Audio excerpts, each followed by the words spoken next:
Alors, je vous dis shalom, hein, tous ceux et celles qui nous rejoignent. Shalom à vous, le plus beau pasteur au monde. C'est toi, pasteur. Bah, je prends ça comme un compliment et je te dis merci. Shalom.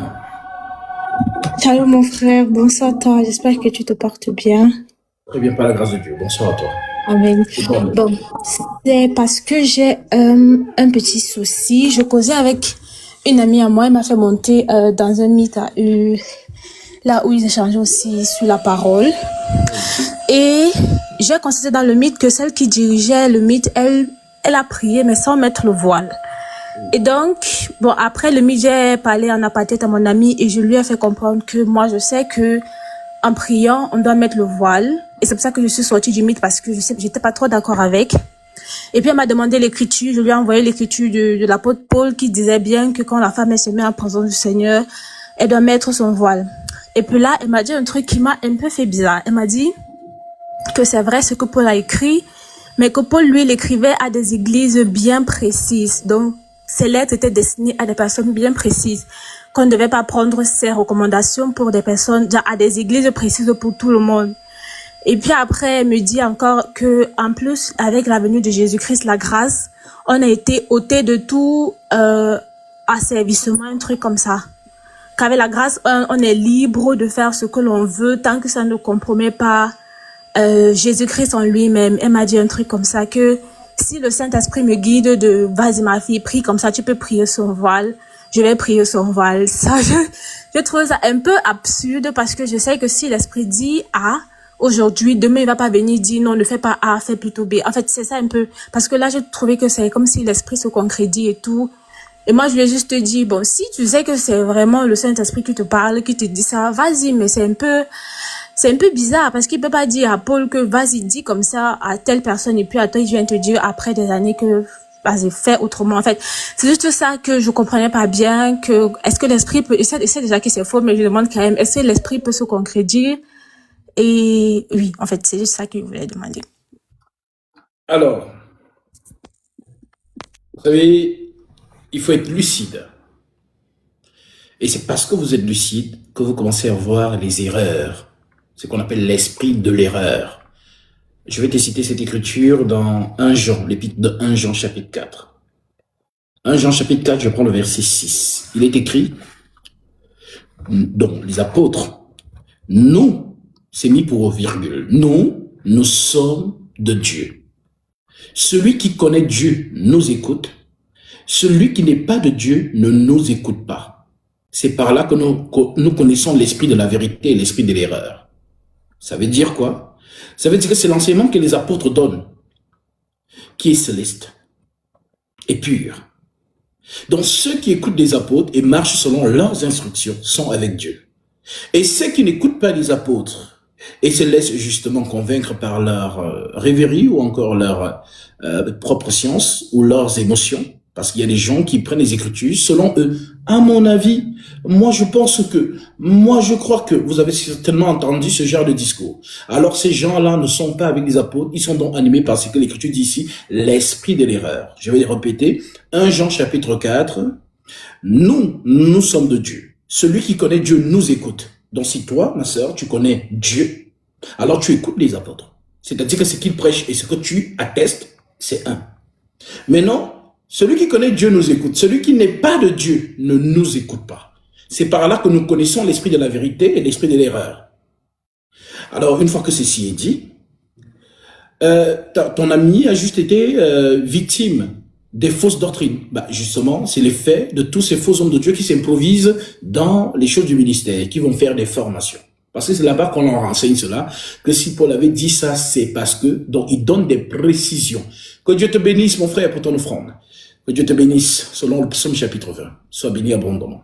Donc, selon justement ces personnes, si Paul a dit ça, c'est parce que, c'est-à-dire ils sont toujours en train de vouloir justifier le pourquoi de Paul. Pourtant, Paul n'a pas justifié ce qu'il a dit. Alors, il faut donc être précis.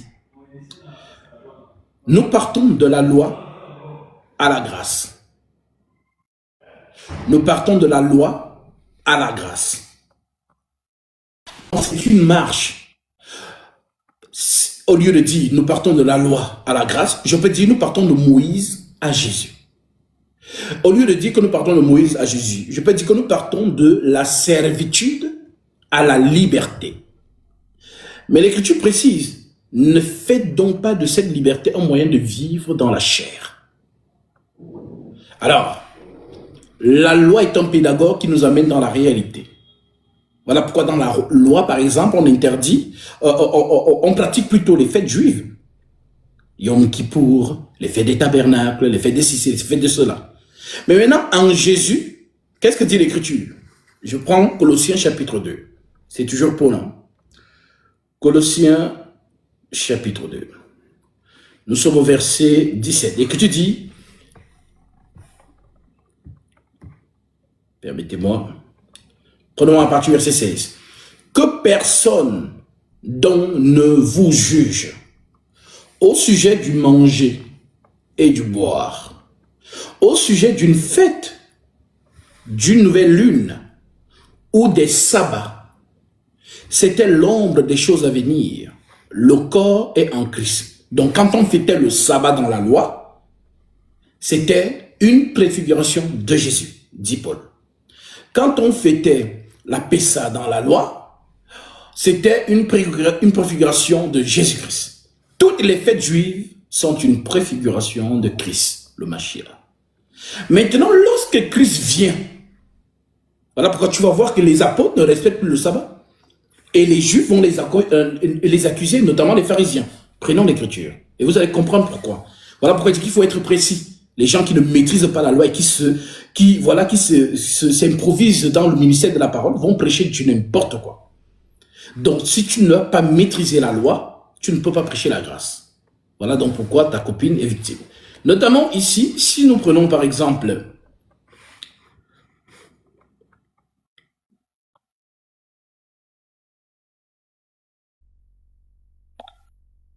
je prends ici Matthieu, chapitre 12, il me semble. On dit ceci. Donc, ici, nous sommes dans le cadre de la loi. Parce qu'il ne faut pas oublier que Jésus lui-même, notre Seigneur, est né sous la loi, grandi sous la loi et mort sous la loi. La grâce, c'est lui incarné. Mais la grâce n'est pas encore manifeste. La grâce sera manifeste lorsque l'Esprit sera là. Voilà pourquoi Jésus annonce le Saint-Esprit. Il vous est avantageux que je m'en aille. Car si je m'en vais pas, le consolateur ne viendra pas vers vous. Mais si je m'en vais, je vous l'enverrai. Et donc c'est l'Esprit qui doit nous conduire dans toute la vérité. Donc l'apparition de l'Esprit Saint sur la terre des hommes, c'est ça, la grâce. Voilà donc pourquoi un seul ouvre les clés, un seul a les clés du royaume des cieux. À toi, je donnerai les clés du royaume des cieux. Est-ce que c'est une clé physique? Non. La clé du royaume des cieux, c'est l'Esprit Saint. Donc pour que nous, toi et moi, nous entrons dans le royaume des cieux, il faut que l'Esprit ouvre les portes. Voilà pourquoi Jésus l'annonce. Alors, Matthieu 12, nous prenons donc un cas de la loi et vous allez voir comment les pharisiens gardiens de la loi vont voir que mais les apôtres, vous êtes juifs, mais pourquoi vous ne respectez plus la loi? Il dit, en ce temps-là, Jésus traversa les champs de blé, un jour de sabbat. Et le jour de sabbat, on n'a pas le droit de faire quelque chose. Ses disciples qui avaient faim se mirent à arracher des épis et à manger. Les pharisiens, voyant cela, lui dirent, « Voici tes disciples font ce qu'il n'est pas permis de faire pendant le sabbat. » Mais Jésus leur répondit, « N'avez-vous pas lu ce que fit David? Lorsqu'il eut faim, lui et ceux qui étaient avec lui, comment il entra dans la maison de Dieu et mangea les pains de proposition qui ne lui étaient pas permis de manger, non plus qu'à ceux qui étaient avec lui et qui étaient réservés aux sacrificateurs seuls. » Donc Jésus répond aux pharisiens que, souvenez-vous de ce qu'a fait David. Moi, dans le vrai David. Et j'accomplis cela. Ou n'avez-vous pas lu dans la loi que les jours de sabbat, les sacrificateurs violent le sabbat, transgressent, violent le sabbat dans le temple sans s'en rendre coupable? Or, je vous le dis, il y a ici quelque chose de plus grand que le temple. Jésus dit qu'il est plus grand que le temple d'Israël, de Jérusalem. Si vous saviez ce qui signifie « je prends plaisir à la miséricorde et non au sacrifice », vous n'auriez pas condamné les innocents, car le Fils de l'homme est le maître du sabbat. En autre terme, si tu comprends bien, le sabbat qu'on fêtait dans la loi est devenu un homme. Voilà donc pourquoi ce sabbat peut appeler les hommes à venir vers lui. Venez à moi, vous tous qui êtes fatigués et chargés, et je vous donnerai du repos. Donc nous ne sommes plus dans un jour journalier, mais les apôtres avaient la révélation que le sabbat est devenu un homme. Donc comme le sabbat est là, ben nous on arrache le maïs et on mange. Et les pharisiens qui sont gardiens de la loi vont donc dire, mais regardez, vous ne respectez pas la loi. Et Jésus va leur répondre que, voilà, il est plus grand que le temple. Voilà donc comment on fait donc la corrélation de la loi et de la grâce. Donc dans la loi, c'est script, on suit les procédures de la loi. Voilà pourquoi l'apôtre Paul appelle ça servitude. Dans Galates chapitre 5. Je prends cela. Galates 5, verset 1. L'apôtre Paul dit, c'est pour la liberté, dont la fameuse liberté dont ton ami t'a parlé. Quand Jésus, nous sommes libres. C'est vrai. Mais pas une liberté charnelle. Une liberté spirituelle. C'est pour la liberté que Christ nous a affranchis. Demeurons donc fermes et ne vous laissez pas mettre de nouveau sous le joug de la servitude. En d'autres termes, Paul dit que Jésus est venu vous enlever de la loi. Que personne ne vienne vous remettre dans la loi. Voilà pourquoi Paul, au lieu d'appeler loi, il dit au lieu d'appeler loi, il dit servitude. Et pour énoncer la grâce, il appelle ça liberté. Alors, si on a donc compris cela, lorsque Paul donc écrit la fameuse lettre concernant justement le voile, en Corinthiens chapitre 11,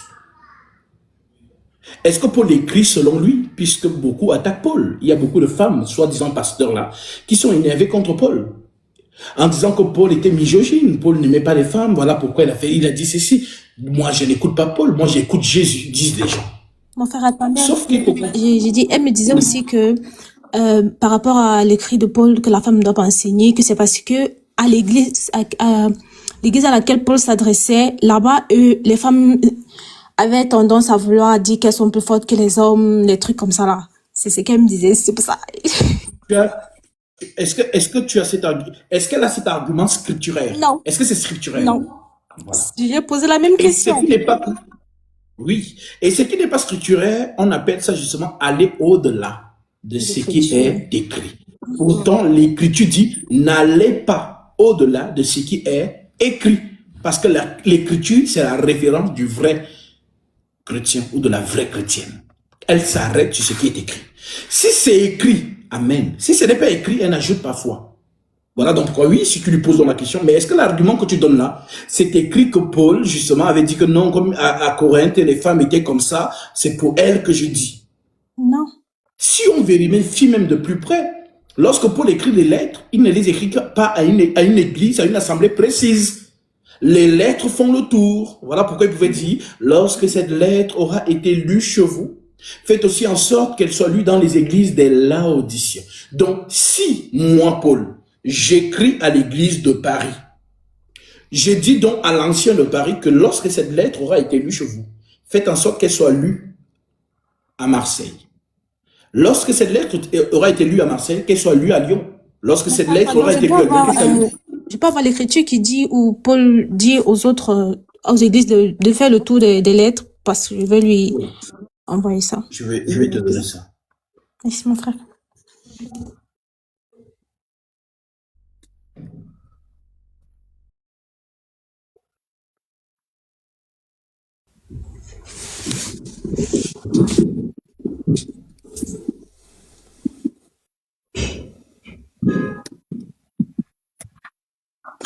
Nous sommes ici dans Colossiens chapitre 4 verset 16. Colossiens chapitre 4 verset 16. Il est écrit, lorsque cette lettre aura été lue chez vous, faites en sorte qu'elle soit aussi lue dans l'église des Laodiciens. Et que vous lisiez à votre tour celle qui vous arrivera de Laodicée.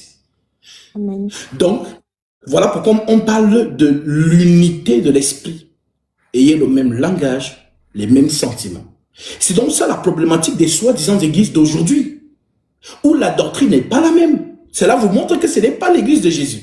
Dans l'église de Jésus, il y a un fondement. Et sur ce fondement, nous sommes tous posés. D'ailleurs, Ephésiens 2:20 le dit.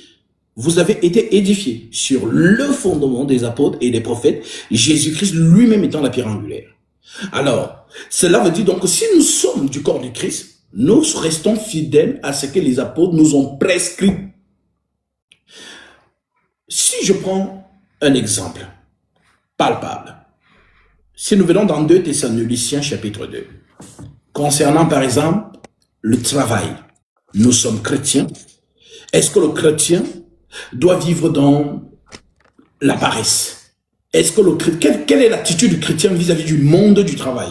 Nous avons carrément une lettre instructive de la ligne de conduite à ce sujet aux chrétiens. Et nous la retrouvons dans 2 Thessaloniciens chapitre 3. Je prends à partir du verset 6. L'Écriture dit ceci. Nous vous recommandons, c'est une recommandation, voilà pourquoi un chrétien ne marche pas selon lui.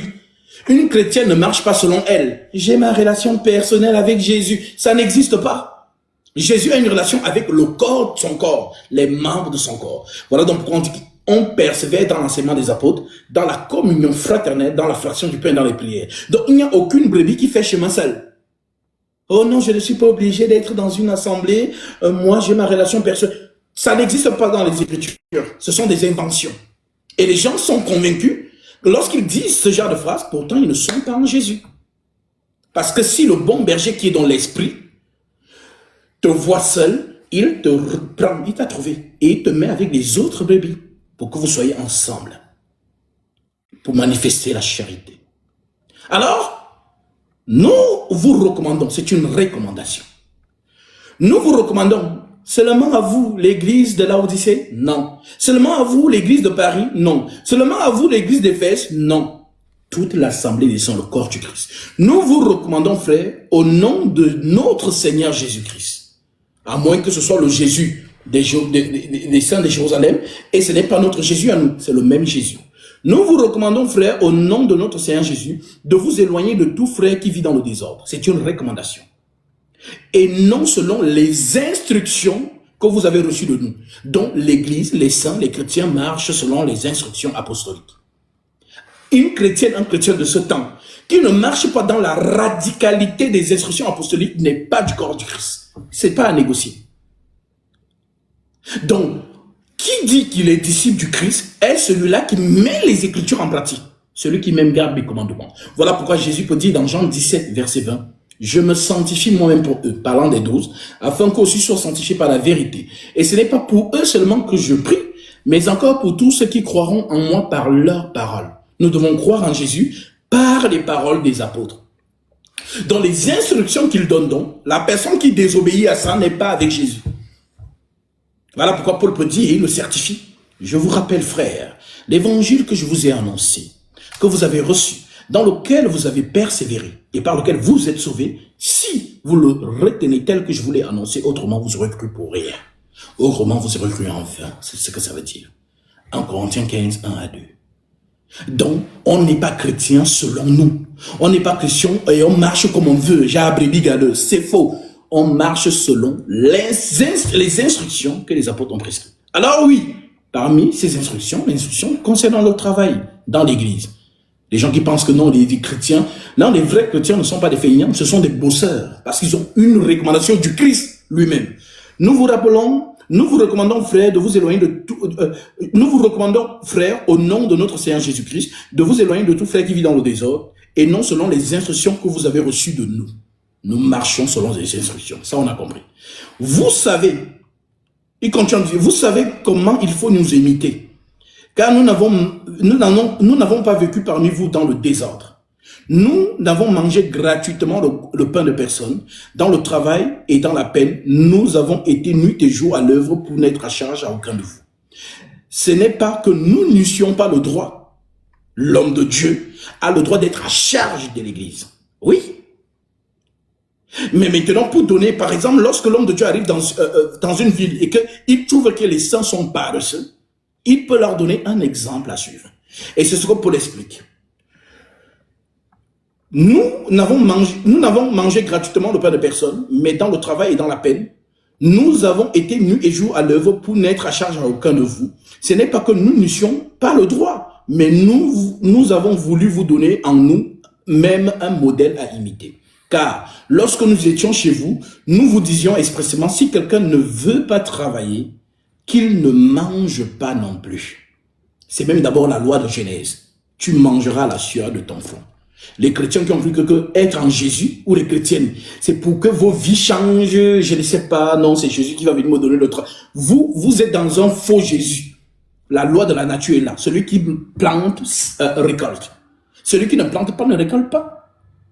Donc, on vous a donc amené un autre Jésus qui, non, Dieu me dit, ainsi de suite. Et ces soi-disant chrétiens sont restés dans ce registre-là.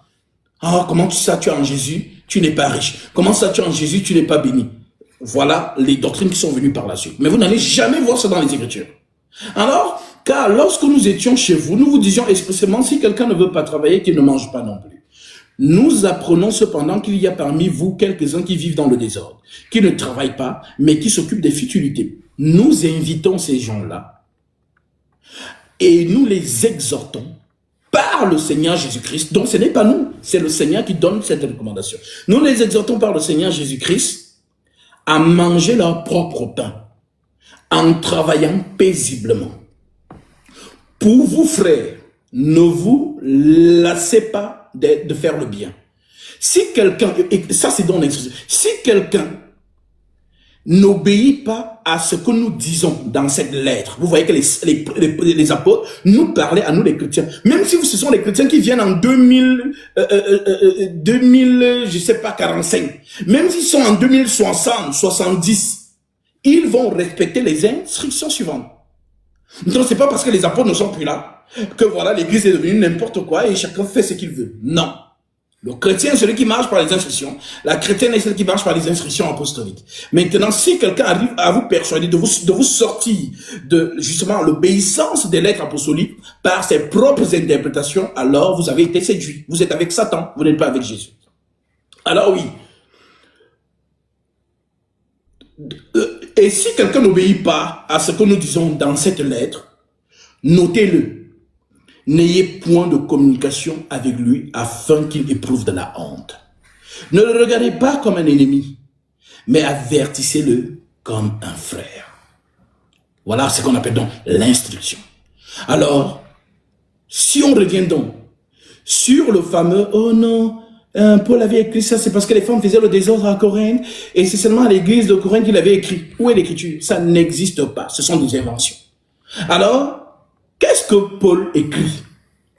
Prenons 1 Corinthiens 14, que vous connaissez certainement bien. Si nous prenons à partir du verset 33, l'apôtre Paul dit, « Car Dieu n'est pas un Dieu de désordre, mais de paix. Comme dans toutes les églises des saints. » On n'a pas dit comme seulement à Corinthe. Pourtant, la lettre est 1 Corinthiens 14. Donc, il envoie la lettre à Corinthe. Mais la lettre qui est envoyée à Corinthe concerne toutes les églises. Donc, il n'y a pas de... Oh non, c'est seulement parce que les femmes faisaient le désordre. Paul a donc voulu... Voilà, ce sont des inventions. Et les milliards de personnes, dites de chrétiens, qui ont mis foi en ça, sont écartés. Ils n'ont pas obéi justement aux instructions du Saint-Esprit au travers des apôtres. Alors, s'ils sont sages, qu'ils reviennent au bon sentiment, au bon sentiment, c'est-à-dire l'obéissance des instructions apostoliques, et qu'ils sortent des faux hommes de Dieu qui les maintiennent captifs, et des fausses, voilà, dites pasteresses. Alors, car Dieu n'est pas un Dieu de désordre, mais de paix, comme dans toutes les églises des saints, que les femmes se taisent dans les assemblées. C'est une recommandation. L'assemblée des saints, c'est quoi donc? C'est l'appel officiel de l'homme de Dieu qui réunit le peuple. On ne se réunit pas selon nous. On se réunit sur l'appel du leader. Hébreux 13, verset 17. Obéissez à vos conducteurs et pour de la déférence car ils veulent sur vos âmes, qu'on devant en rendre compte, qu'il en soit ainsi, afin qu'il le fasse avec joie et non en gémissant, ce qui ne vous serait d'aucun avantage. Donc, si moi, en tant que leader de l'Assemblée des Saints, je donne des instructions que tous les samedis, tous les jeudis, réunissez-vous pour la communion fraternelle, tous les saints du monde vont s'atteler à cela. Voilà donc pourquoi cette lettre, car Dieu n'est pas un Dieu de désordre, mais de paix.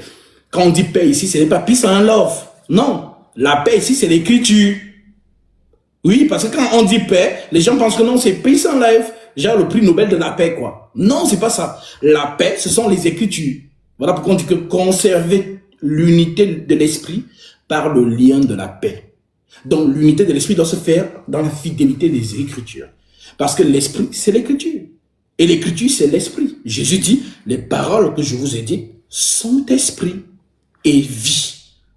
Donc, tu ne peux pas dissocier le Saint-Esprit et l'Écriture que tu lis. C'est pas possible.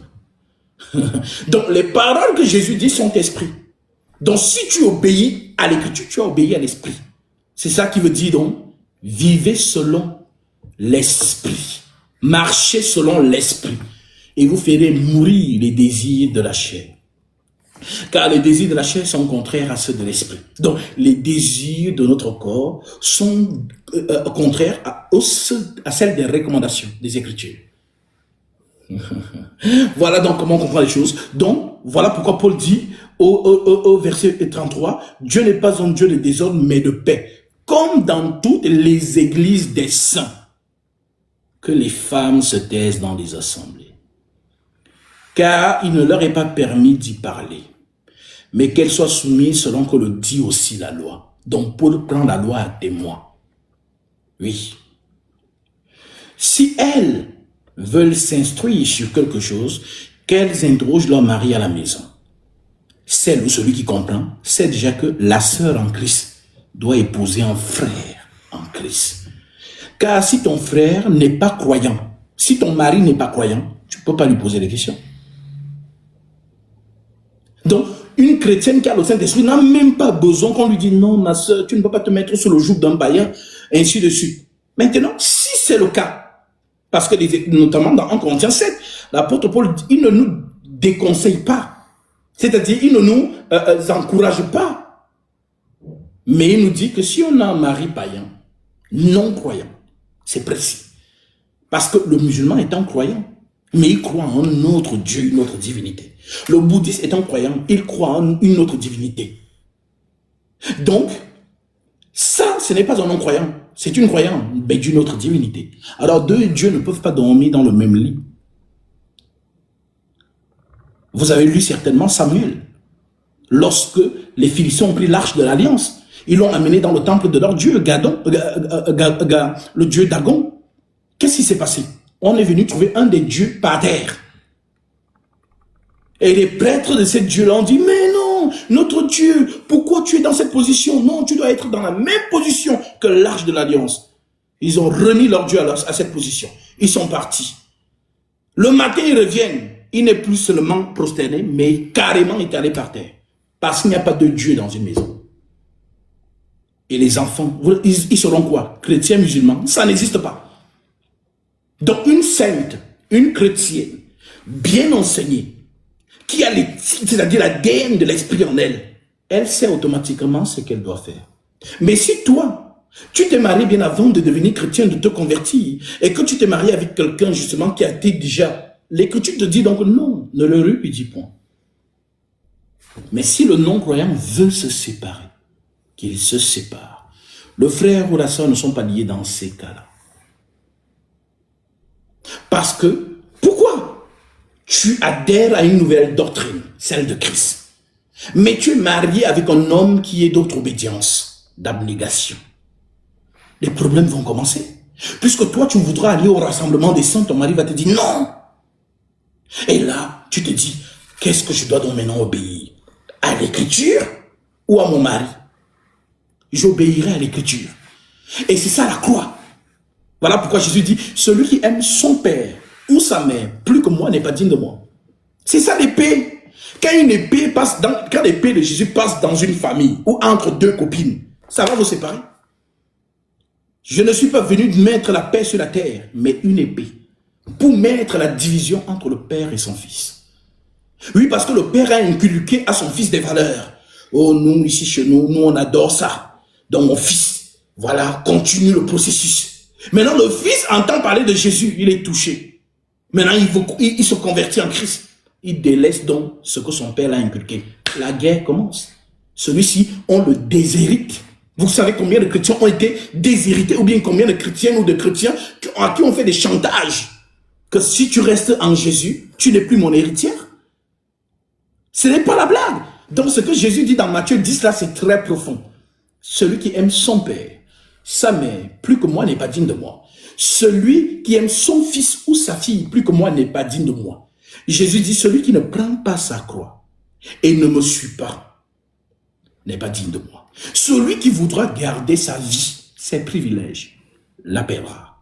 Et celui qui perdra sa vie, ses privilèges, à cause de moi, la retrouvera. Donc en Jésus, pas de compromis. En Jésus, on ne cache pas l'amour ou la relation avec Dieu. On assume Jésus. Oui, tu ne dois pas faire semblant, mais tu dois l'assumer. Oui, parce que si tu l'assumes et qu'on te persécute à cause de lui, que dit l'Esprit Saint par rapport à ça? Permettez-moi de donner les Écritures, je reviens dans 1 Corinthiens 14. C'est très important que vous maîtrisiez ces choses. 1 Pierre chapitre 4, l'apôtre Pierre dit ceci. Bien-aimés, 1 Pierre 4, je suis au verset 12, à tous les chrétiens. Bien-aimés, ne soyez pas surpris, comme d'une chose étrange, qui vous arrive de la fournaise qui est au milieu de vous pour vous éprouver. Réjouissez-vous au contraire de la part que vous avez aux souffrances de Christ. Oui. Afin que vous soyez aussi dans la joie et dans l'allégresse lorsque sa gloire paraîtra. Si vous êtes outragés pour le nom de Jésus-Christ, vous êtes heureux.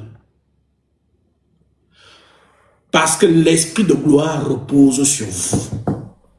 Voilà le signe. Jésus a été persécuté. Donc si tu crois en lui, tu vas porter la même persécution.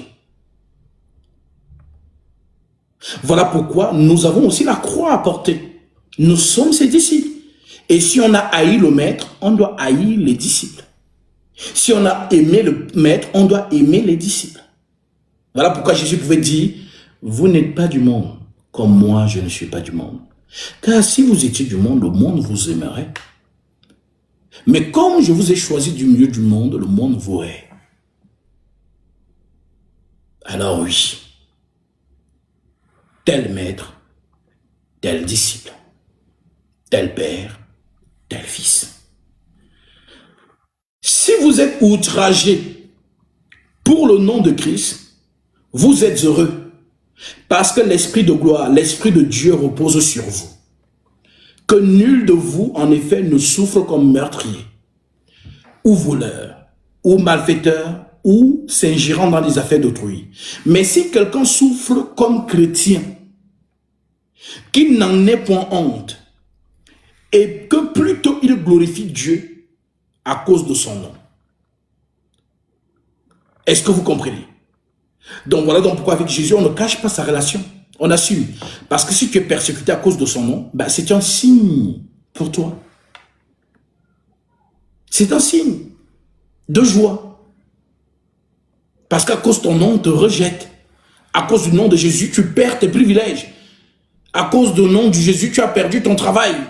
C'est un privilège. À cause du nom du Seigneur, on t'a justement mis de côté. N'aie pas honte. Mais on rend témoignage que son esprit repose sur toi. Voilà donc pourquoi. En revenant donc dans 1 Corinthiens chapitre 14 au verset 33, car Dieu n'est pas un Dieu de désordre et de paix, comme dans toutes les églises des saints, que les femmes se taisent dans les assemblées. Maintenant, toi, tu es respectueux des recommandations. Et tu arrives dans une assemblée où cela n'est pas respecté. Quelle sera ton attitude? Ton attitude, ça sera de lever la main. et de dire que, mais à la lumière des Saintes Écritures, ce que vous faites n'est pas conseil. Si la personne regarde et se dit, ah ma soeur, merci, on n'avait pas vu cette écriture, alors tu as contribué à ramener des personnes que l'ennemi voulait séduire à la fidélité de la parole. Mais si à cause de ça, tu es stigmatisé, tu es chassé, à ce moment, tu as fait ta part. Tu pars. Et le Seigneur lui-même te dirigera dans l'assemblée où on confesse radicalement les Écritures. Voilà pourquoi nous, on ne cherche pas du monde pour remplir nos sièges. On veut la qualité, non la quantité. Même si nous sommes saints, si nous sommes fidèles dans les Écritures, alors Christ est avec nous. On peut être des milliards dans un stade ou je ne sais pas où, mais Christ n'est pas là. Et d'ailleurs, c'est même l'Écriture qui dit, large est la porte, spacieux le chemin qui mène à la perdition, il y en a beaucoup qui entrent par là. Mais étroite est la porte, resserré le chemin qui mène à la vie, il y en a peu qui les trouvent. Que les femmes se taisent dans les assemblées, car il ne leur est pas permis d'y parler, mais qu'elles soient soumises selon que le dit aussi la loi. Si elles veulent s'instruire sur quelque chose, qu'elles interrogent leur mari à la maison, car il est malséant à une femme de parler dans l'église. Il est malveillant à une femme de parler dans l'église de Corinthe? Non, dans l'église. L'église de Jésus-Christ. Est-ce de chez vous? Maintenant, écoutez, c'est très technique. Est-ce de chez vous que la parole de Dieu est sortie? Pourquoi il pose cette question? C'est le jardin d'Éden. La première personne avec qui Dieu a parlé, c'est l'homme. La femme est venue ensuite. Est-ce de chez vous que la parole de Dieu est sortie? Ou est-ce à vous seul qu'elle est parvenue? Si quelqu'un croit être prophète ou inspiré, Paul signe donc alors. C'est la signature. Ça veut dire quoi? Si je viens 300 ans plus tard et que je dis que je suis aussi homme de Dieu comme Paul, je dois approuver ce qu'il a dit. Mais si je viens désapprouver ce qu'il a dit, ça veut dire que l'esprit qui est en lui n'est pas le même esprit qui est en moi. Aussi simple que ça. Voilà pourquoi je ne peux pas m'entendre avec Marcelo Tounassi. Je ne peux pas m'entendre avec Ivan Castano, Joël Tatou et tous ces faux hommes de Dieu qui contredisent à la lumière des Saintes Écritures et les Épîtres. Mais qui sont des gens qui les suivent. Alors la question est celle-ci, mais est-ce que ces gens ne vérifient pas les Écritures? Non, on les a aussi dit comme à ta copine. Non, si Paul a dit ça, c'est parce que, et puis même, voilà, si le Saint-Esprit te dit de faire, tu fais. Genre le Saint-Esprit se contredit quoi. Genre il dit une chose avec les apôtres, après il change ailleurs. Non. Voilà pourquoi j'ai parlé du pédagogue. Nous partons de la loi à la grâce. Donc dans la loi, Dieu mettait des choses en place pour qu'on entre dans la grâce. Voilà donc pourquoi, par exemple, dans la loi, il était interdit de manger les animaux impurs. N'est-ce pas? Maintenant, regarde Pierre. Pierre a une visitation. Il tombe en extase. Le Seigneur lui montre une nappe avec des animaux impurs à l'intérieur. Le Seigneur lui dit, tue et mange. Pierre dit, non Seigneur, car rien n'est souillé ni entré dans ma bouche. Et le Seigneur lui dit, ce que Dieu a déclaré pur, ne le regarde pas comme ça. Parce que cette nappe représentait quoi? La maison d'un homme. Et cet homme, c'était qui? Corneille. Et les gens qui étaient dans sa maison. Donc les animaux impurs, comme montré sur la nappe, ce sont des hommes qui ne sont pas israélites. Voilà pourquoi vous et moi, nous sommes appelés les païens. Parce qu'il y avait donc les chrétiens juifs et les chrétiens païens. Maintenant, au départ, les chrétiens juifs ne voulaient pas se mélanger aux chrétiens païens. Parce qu'ils disaient que la loi disait que non, on ne doit pas se mélanger aux païens. C'est donc la discussion que Paul a eue avec les apôtres, notamment dans l'épître de Galates, où Paul a rétabli la vérité. Et tous les apôtres se sont conformés à cette vérité. Parce que si on parle par le même esprit, l'esprit nous convainc toujours. Et on revient à la même essence. Donc, est-ce de chez vous que la parole de Dieu est sortie ou est-ce à vous seul qu'elle est parvenue? Si quelqu'un croit être prophète ou inspiré, qu'il reconnaisse que ce que je vous écris est un commandement du Seigneur. Si quelqu'un l'ignore, qu'il l'ignore. Donc, les gens qui vous disent que, ah non, Paul, voilà, Paul, c'est lui qui écrivait. Ça veut dire que les gens ont méprisé celui par qui Paul parle. Parce que Paul est un instrument de Jésus. C'est lui-même qui l'a dit. C'est un instrument que j'ai choisi pour porter mon nom devant les rois, devant les nations et devant les fils d'Israël. Donc celui qui désapprouve Paul, désapprouve son maître. Celui qui approuve Paul, approuve son maître. C'est l'instrument du Christ. Voilà. Permettez-moi de répondre à quelqu'un. Aliéné. Alors, je pense que les plus aliénés sont ceux qu'on a fouetté leur Dieu. Voilà. Parce que si vous n'étiez pas des aliénés, on n'allait pas vous dominer jusqu'à aujourd'hui. Donc, passez votre temps à pleurer, à dire Black Hotep. Ça veut dire quoi, Black Hotep? Hein? Si tu as quelque chose à dire, tu envoies ta demande. Voilà, nous ici, nous sommes des chrétiens. Et si, voilà pourquoi nous disons que nous sommes sereins. C'est vous qui paniquez. Nous sommes sereins parce que nous avons justement l'espérance en notre Seigneur Jésus-Christ. Et vous, comme vous n'avez pas d'espérance et que vous êtes que sur le pied, c'est-à-dire le blablatage, vous n'avez pas de sérénité du lendemain de votre âme. Les chrétiens ont cette sérénité. Voilà pourquoi justement, ils ne viennent pas dans vos lives pour vous indexer dans ce que vous dites ou dans ce que vous faites. Mais vous vous sentez obligé de venir vers les chrétiens pour venir leur dire aliénés. Voilà. Chez nous au Cameroun, on dit c'est le cœur du bandit qui bat. Nous sommes sereins. Et c'est Jésus jusqu'à la gare. Voilà. Moi, je ne panique pas. C'est toi qui viens dans mon live. Voilà. Va allumer ton live. Tu parles des hôtels là-bas, des têtes, des renards et tout ça. Va allumer ton live. Et ceux qui adhèrent à ta doctrine, à votre doctrine, vous allez être entre vous. Mais ici, ce sont ceux qui veulent s'intéresser au Christ ou qui s'intéressent au Christ. Tout simplement. Donc, vous pouvez bloquer cette personne. Alors, donc, voilà pourquoi, ma sœur, voilà ta copine, moi je la comprends, elle a été endoctrinée. Elle a été justement, voilà, prise par les émotions. Voilà pourquoi certaines femmes, dites pasteresses, vont même jusqu'à dire que, ah ma sœur, vous ne voyez pas que Paul était misogyne? Il n'aimait pas les femmes? Et ils ont fait un procès à Paul. Pourtant Paul parle sous l'inspiration du Saint-Esprit. Et lorsqu'il écrit en Corinthiens 11, la fameuse écriture, il est inspiré. Parce que lorsque Rebecca a vu Isaac dans Genèse chapitre voilà 34, on dit que Rebecca a pris son voile et l'a mis sur sa tête. Un clin d'œil pour celles qui disent que les cheveux de la femme, c'est son voile. Mais ils n'ont pas compris que Paul, après avoir expliqué ce qui est spirituel, veut donc simplifier la compréhension en prenant la nature à témoin. Regardez vous-même, la chevelure de la femme naturellement, c'est son voile. Mais dans la vocation de Christ, nous sommes dans l'esprit. Et l'esprit ordonne que lorsque la femme entre en présence du Seigneur, elle doit être voilée. Voilà pourquoi même au temps de la loi, lorsqu'une femme avait peut-être trompé son mari ou que son mari la soupçonnait de l'avoir trompée, on dit qu'il prenait sa femme et il partait avec la femme au sacrificateur. Nous sommes ici dans Nombre chapitre 5. On dit que le sacrificateur fera découvrir la tête de la femme.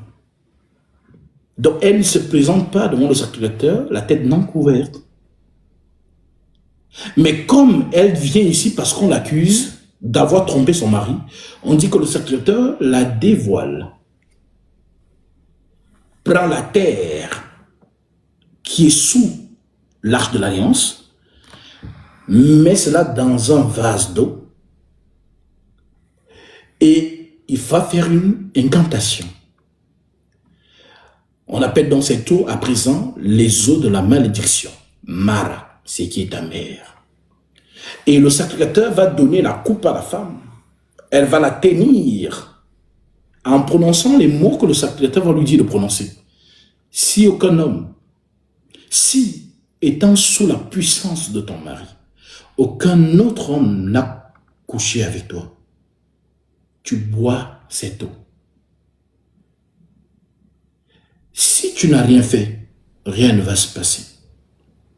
Mais si, étant sous la puissance de ton homme, un autre homme t'a touché, dès lors que tu vas boire cette eau, ta cuisse va dessécher et ton ventre va enfler. Et tu seras donc sous la malédiction. Voilà ce qui s'est passé au temps de la loi. Donc, le chrétien et la chrétienne est celle ou celui qui reste fidèle à ce qui est écrit. Tout simplement. Je pense que si tu lui expliques les choses, parce que je crois peut-être qu'elle est même dans ce live, peut-être elle pire que, mais d'où est-ce que tu lui poses, tu as ces questions?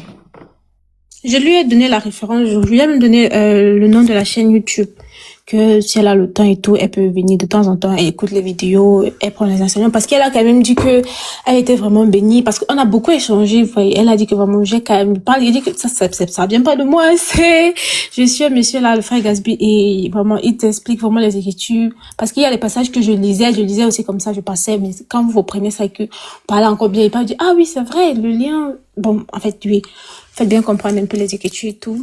Et par rapport à ce qu'elle disait aussi, que Paul, il a dit qu'il parlait à des églises bien précises, je lui ai dit encore, par exemple, pour l'abstinence, quand Paul parlait que pour lui, il est préférable que tout le monde reste, on se marie pas, on fait vœu de chasteté, je sais pas si c'est chasteté, abstinence, mais comme il sait que tout le monde n'est pas doté du don de l'abstinence, il recommande donc à ceux qui n'ont pas ce don-là de se marier afin de ne pas pécher.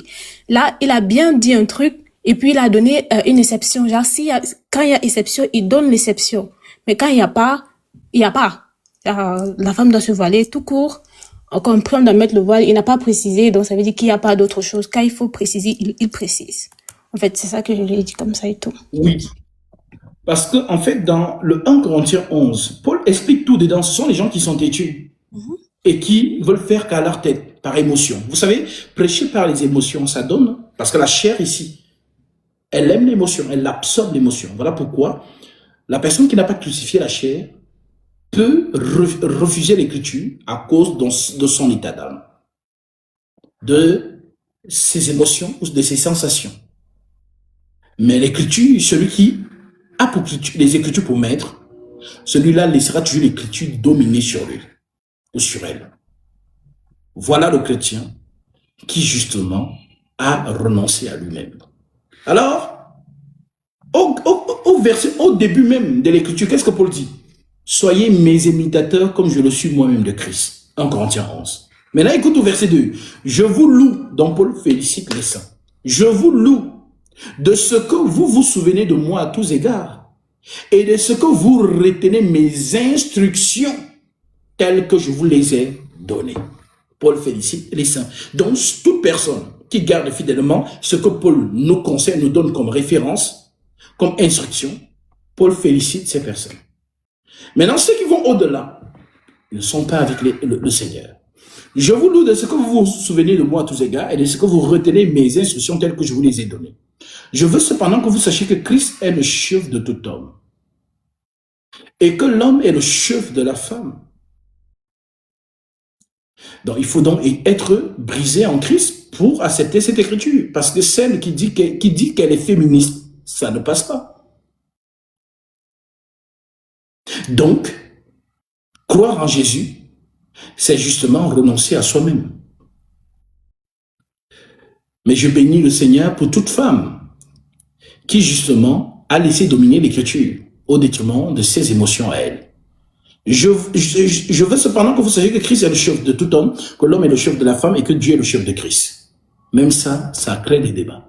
Dieu est le chef de Christ. Mais ils ne comprennent pas que Christ c'est Dieu. Conformément à Isaïe chapitre 44. Le rocher, c'est Dieu. Dieu, c'est le rocher.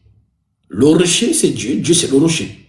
Il marchait avec un rocher spirituel qui les suivait dans le désert. Ce rocher était Christ. Donc, c'est toujours Christ qui est le chef. C'est-à-dire l'esprit qui conduit le corps.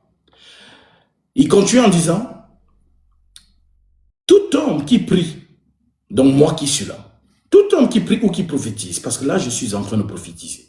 Et c'est aussi ça, c'est-à-dire les gens qui ne comprennent pas le thème prophétie.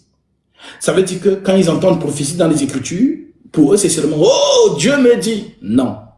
La prophétie c'est aussi parler. Parler de Jésus, c'est prophétiser. Donc toi, ma sœur, lorsque tu vas peut-être parler de Jésus à une autre sœur, ou voilà, où tu es dans ton environnement et tout, tu es en train de prophétiser.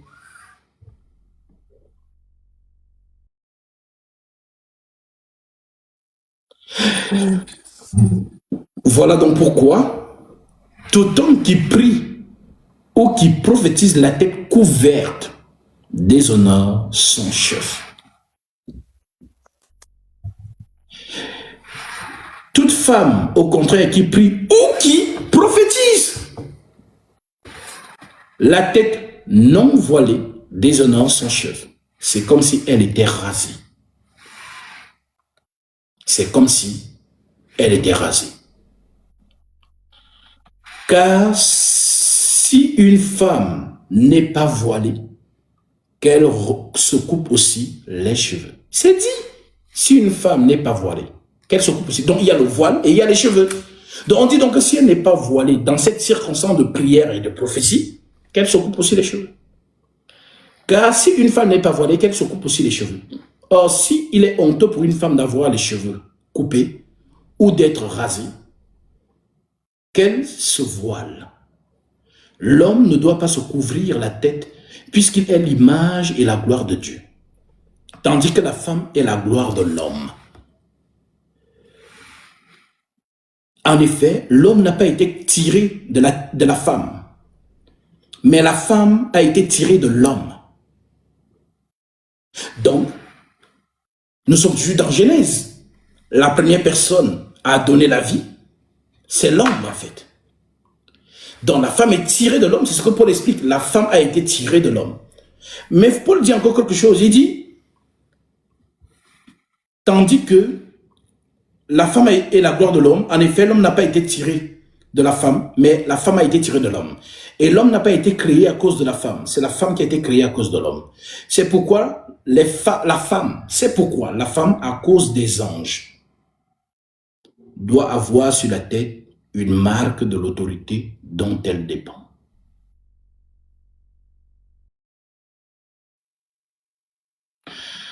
Toutefois, dans le Seigneur, la femme n'est point sans homme, ni l'homme sans la femme. C'est bizarre, puisqu'il y a bien ceux qui ont fait vœu de chasteté dans l'Église. Alors, de quoi Paul parle? Oui, toute femme dans l'Église n'est pas sans homme. L'homme de la femme de l'Église, c'est Jésus. Parce que l'Église est comparée à une femme. Et que tu sois homme, que tu sois femme, nous avons un époux. C'est Jésus, le chef de l'Église. Toutefois, dans le Seigneur, la femme n'est point sans homme, ni l'homme sans la femme, car de même que la femme a été tirée de l'homme, de même l'homme existe par la femme. Il a expliqué le mystère de Marie. Donc, la femme est tirée de l'homme. Mais pour que l'homme vienne dans cette dimension, il passe par la femme. C'est Marie. Jésus aurait pu descendre du ciel, comme il disait dans Jean chapitre 6. Je suis descendu du ciel. Je suis le pain descendu du ciel. Et les pharisiens disaient, mais attends, quel pain? On n'a jamais vu un pain qui est descendu du ciel. Ça n'existe pas à Jérusalem. Pourtant, oui, il est venu par Marie, qui a été le canal par lequel il est passé. De la même manière que tout homme qui vient sur la terre fait 9 mois ou voilà le maximum de temps dans le ventre d'une femme pour venir dans cette dimension. C'est aussi ce moyen que Dieu emprunte pour venir. Car de même que la femme a été tirée de l'homme, de même l'homme existe par la femme et tout vient de Dieu. Jugez-en vous-même. Donc Paul nous interroge, dont nous les chrétiens. Jugez-en vous-même. Est-il convenable à une femme de prier Dieu sans être voilée? Non, ce n'est pas convenable. La nature elle-même, il prend dans la nature à témoin. Il n'affirme pas, il prend la nature à témoin. La nature elle-même ne vous enseigne-t-elle pas que c'est une honte pour l'homme de porter de longs cheveux, mais que c'est une gloire pour la femme d'en porter? Parce que la chevelure lui a été donnée comme voile? Point d'interrogation. On peut même vérifier ça sur la version du Vatican. Si quelqu'un se plaît à contester, nous n'avons pas cette habitude non plus que les églises des saints. Donc toute sœur qui entre dans la présence du Christ doit prendre son châle.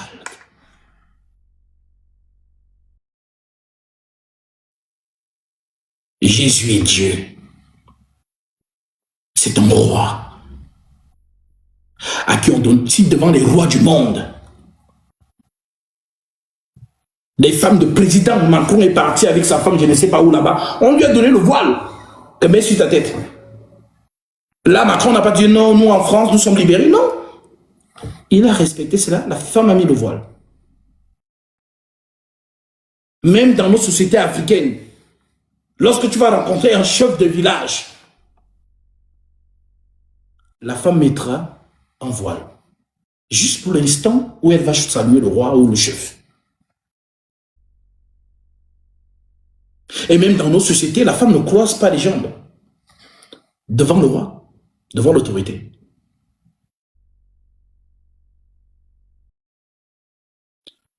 Christ est donc le chef suprême, le roi des rois, le Seigneur des seigneurs. Voilà donc pourquoi ce respect doit être justement donné. Et toutes sœurs en Christ, les vraies filles de Jésus-Christ, n'ont aucun problème avec ça. C'est celle qui a payé son tissage à 1000 €. Parce que quand elle vient à l'église là-bas, à l'assemblée, ce n'est pas vrai, elle vient parce que voilà, elle veut se montrer. Et on sait que naturellement, les femmes aiment se faire, une femme aime plaire, c'est naturel en elle. Si une femme, parce qu'on ne la regarde pas pour elle, elle n'est pas bien. La femme aime quand même qu'on la remarque que moi, je suis là, je suis belle, je suis là. C'est naturel. Mais en Jésus, donc l'assemblée des saints, nous sommes dans le corps du Christ, c'est le sacré. Donc tu ne viens pas te faire voir. Donc si tu as payé ton tissage ou ta coiffure, que tu t'es fait coiffer à 1000 € et que tu vas te dire que non, je ne peux pas cacher une coiffure de 1000 €, on doit me voir. C'est ton problème. En Jésus, nous sommes dans le sacré. Voilà pourquoi une sœur qui a vraiment l'esprit en elle ne peut pas se présenter à l'assemblée avec des formes bizarres. Voilà pourquoi Paul parle de la pudeur. C'est le sacré. Tu viens dans l'assemblée, tu portes une robe moulante. On voit comment c'est dessiné, tu sais comment l'homme. C'est le pourquoi je vous dis souvent que la femme ne pourra jamais être dans le corps d'un homme. Ni un homme dans le corps d'une femme. Même si vous faites toutes vos chirurgies là, vous n'arriverez pas à avoir cette sensation. C'est lorsque toi, si Dieu te permet de faire l'expérience, que tu te retrouves dans le corps d'un homme et que tu passes peut-être dans une ville, tu dis, ah, comment les hommes font? Ils tournent la tête. Voilà les cuisses qui sont dehors là-bas. Les formes, les filles, elles sont belles, elles dessinent encore. Donc l'homme est seulement comme ça. Ah, Seigneur, il est obligé de fuir. Parce qu'on nous dit, fuyez l'impudicité. On ne dit pas résister, on dit fuir. Donc la femme, naturellement, déjà son corps seulement, c'est une puissance. Donc l'expression que les gens ont dit là-bas dehors, ce que femme veut, Dieu veut, peut-être c'est vous qui n'avez pas compris. Une femme qui a ses atouts féminins, que Dieu lui a donné la beauté, lui donne encore, comme on dit Esther, elle était belle de figure et de taille. Même ton propre père peut succomber. Même ton propre père. Que tu viens saluer, ta copine verra, papa, j'étais présent. Le papa salue, il reste avec la main de la fille, il dit, ah, mon fils, vraiment, tu es vraiment le fils de ton père. Parce que la fille est tellement belle. Et si elle se montre encore dans ses formes un peu bizarres, c'est la provocation. Voilà pourquoi certaines qui disent souvent, non, si je fais ça, c'est pour moi, je ne suis pas dans la tête des gens. Dites à cette femme, comment elle fait quand elle veut séduire son propre mari? Parce que les femmes ont des choses ici dehors, c'est son homme. Donc lorsqu'elle veut séduire son homme, comment elle fait? Vous allez voir dans les mêmes habillements. Parce qu'elle sait que ça va évoquer à son mari, que ça va réveiller à son mari quelque chose.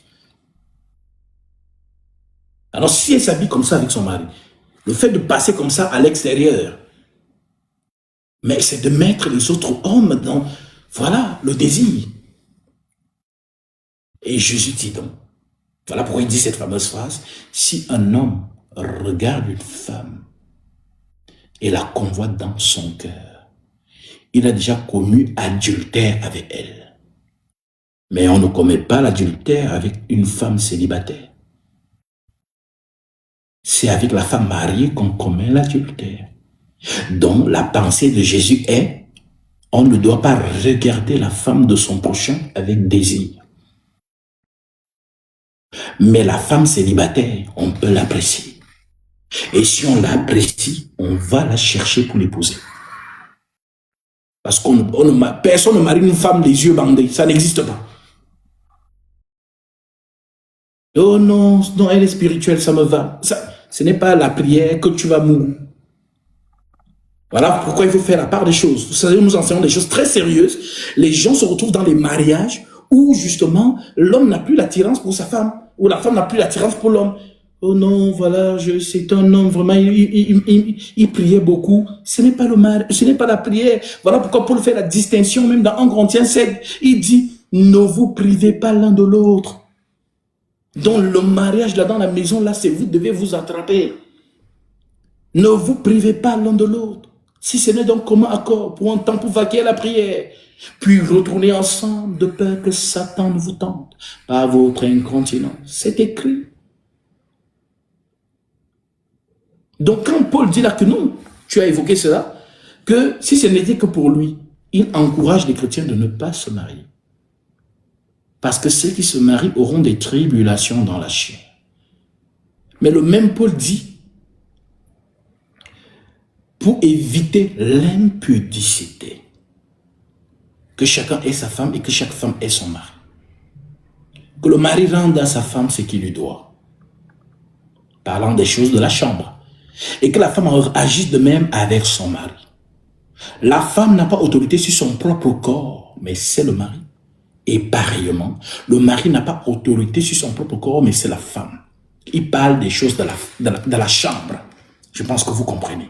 Il ne parle pas du salon, il parle des choses de la chambre. Dans la chambre là-bas, il n'y a pas l'autorité. Voilà pourquoi il dit, la femme n'a pas autorité sur son propre corps, mais c'est le mari. Et pareillement, le mari n'a pas autorité sur son propre corps, mais c'est la femme. Et il enchaîne, ne vous privez pas l'un de l'autre. Donc lorsque la femme a envie, l'homme répond. Lorsque l'homme a envie, la femme répond. Si vous ne faites pas ça, ne vous inquiétez pas. La tromperie qui va arriver, ça ne va pas vous dire. Parce qu'il rappelle qu'il y a un esprit déchu qui vous guette. C'est réel. Ce sont des choses réelles. Il y a un esprit qui vous guette. Lui n'aime pas le mariage. Donc dès qu'il va voir qu'il y a un manque, la femme qui veut son mari qui lui dit « je suis fatiguée, voilà, on va voir ça le week-end », elle dort frustrée, elle accumule le désir. Et pareil pour le mari qui veut venir vers sa femme lui dit « je suis fatigué », il accumule le désir. Et lorsque le désir est à son paroxysme, l'ennemi vient. Il entre dans le corps d'une petite au bureau. « Ah, patron, votre femme a du goût, hein? Je suis sûr que c'est elle qui a choisi votre cravate. » Et le mari sait très bien que la nuit, il a voulu aller avec sa femme a refusé. Et il va dire non, c'est pas elle. « Ah, désolé, je pensais que c'était vraiment elle. » Les dés sont jetés. Le mode séduction est activé. Et c'est parti. Et lorsqu'il va goûter ça, pour qu'il arrête, ça sera grave, difficile. Donc, ce n'est pas on ne joue pas avec. Si Paul lui-même a écrit que ceux qui se marient auront des tribulations dans la chair, on ne joue pas avec. Le mariage, on ne joue pas avec. Voilà pourquoi il faut se marier par amour. Il n'y a pas prière dedans là. La prière fait partie des atouts. Tu as une femme pieuse, une femme chrétienne, une femme. Donc ce sont les ingrédients qui forment toute une recette. Donc si il y a peut-être 5% de prière, 10% de ceci, 10% de cela, et 50%, frère, ma soeur, c'est la beauté. Tu dois désirer l'homme qui t'épouse. Si tu es un homme, tu dois désirer ta femme, que quand tu la regardes, tu veux seulement l'amour. Voilà, c'est pour coder, pour que voilà. C'est important. Si vous n'avez pas ça, dans le mariage là, je reçois des appels. Hein. Oh, homme de Dieu, ça fait 2 ans, mon mari ne m'a pas touché. Comment c'est possible? Tu as une femme dans la maison, 2 ans, tu ne la touches pas.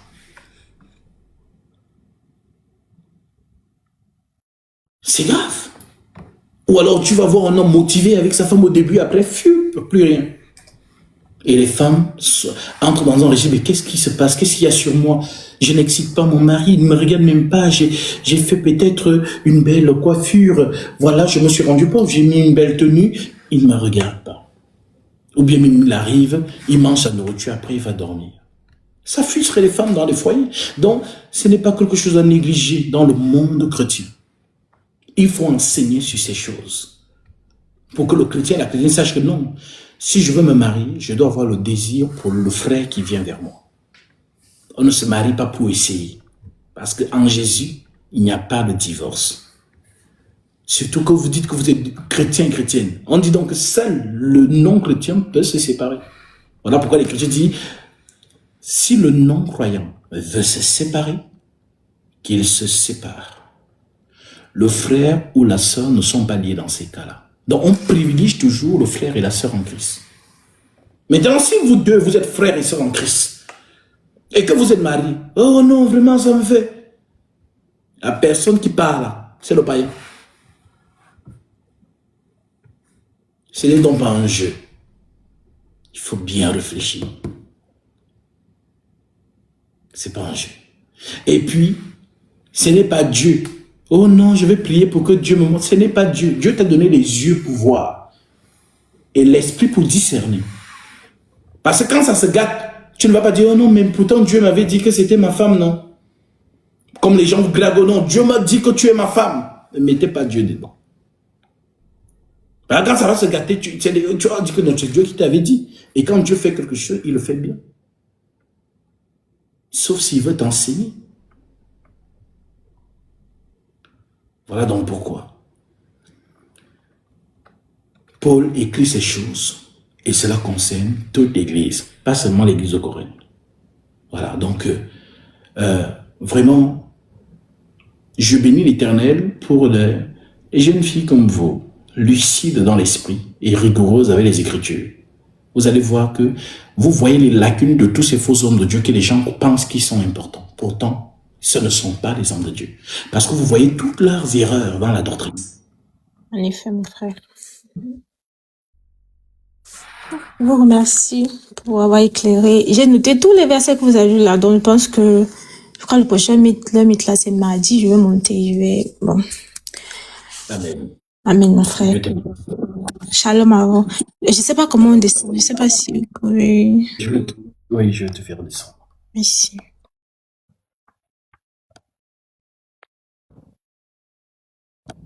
Ouais.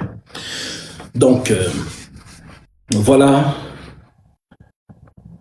la réalité des choses.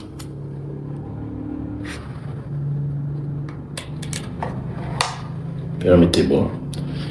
Je pense que ça a ici chargé.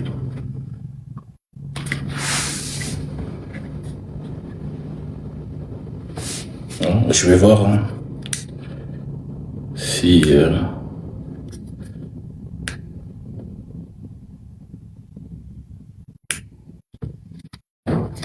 On va essayer de voir si ça c'est... Ouais, super. Est-ce que là vous m'entendez? Vous m'entendez?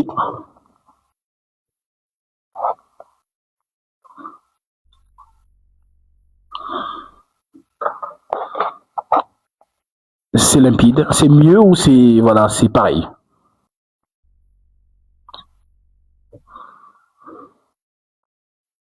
Super.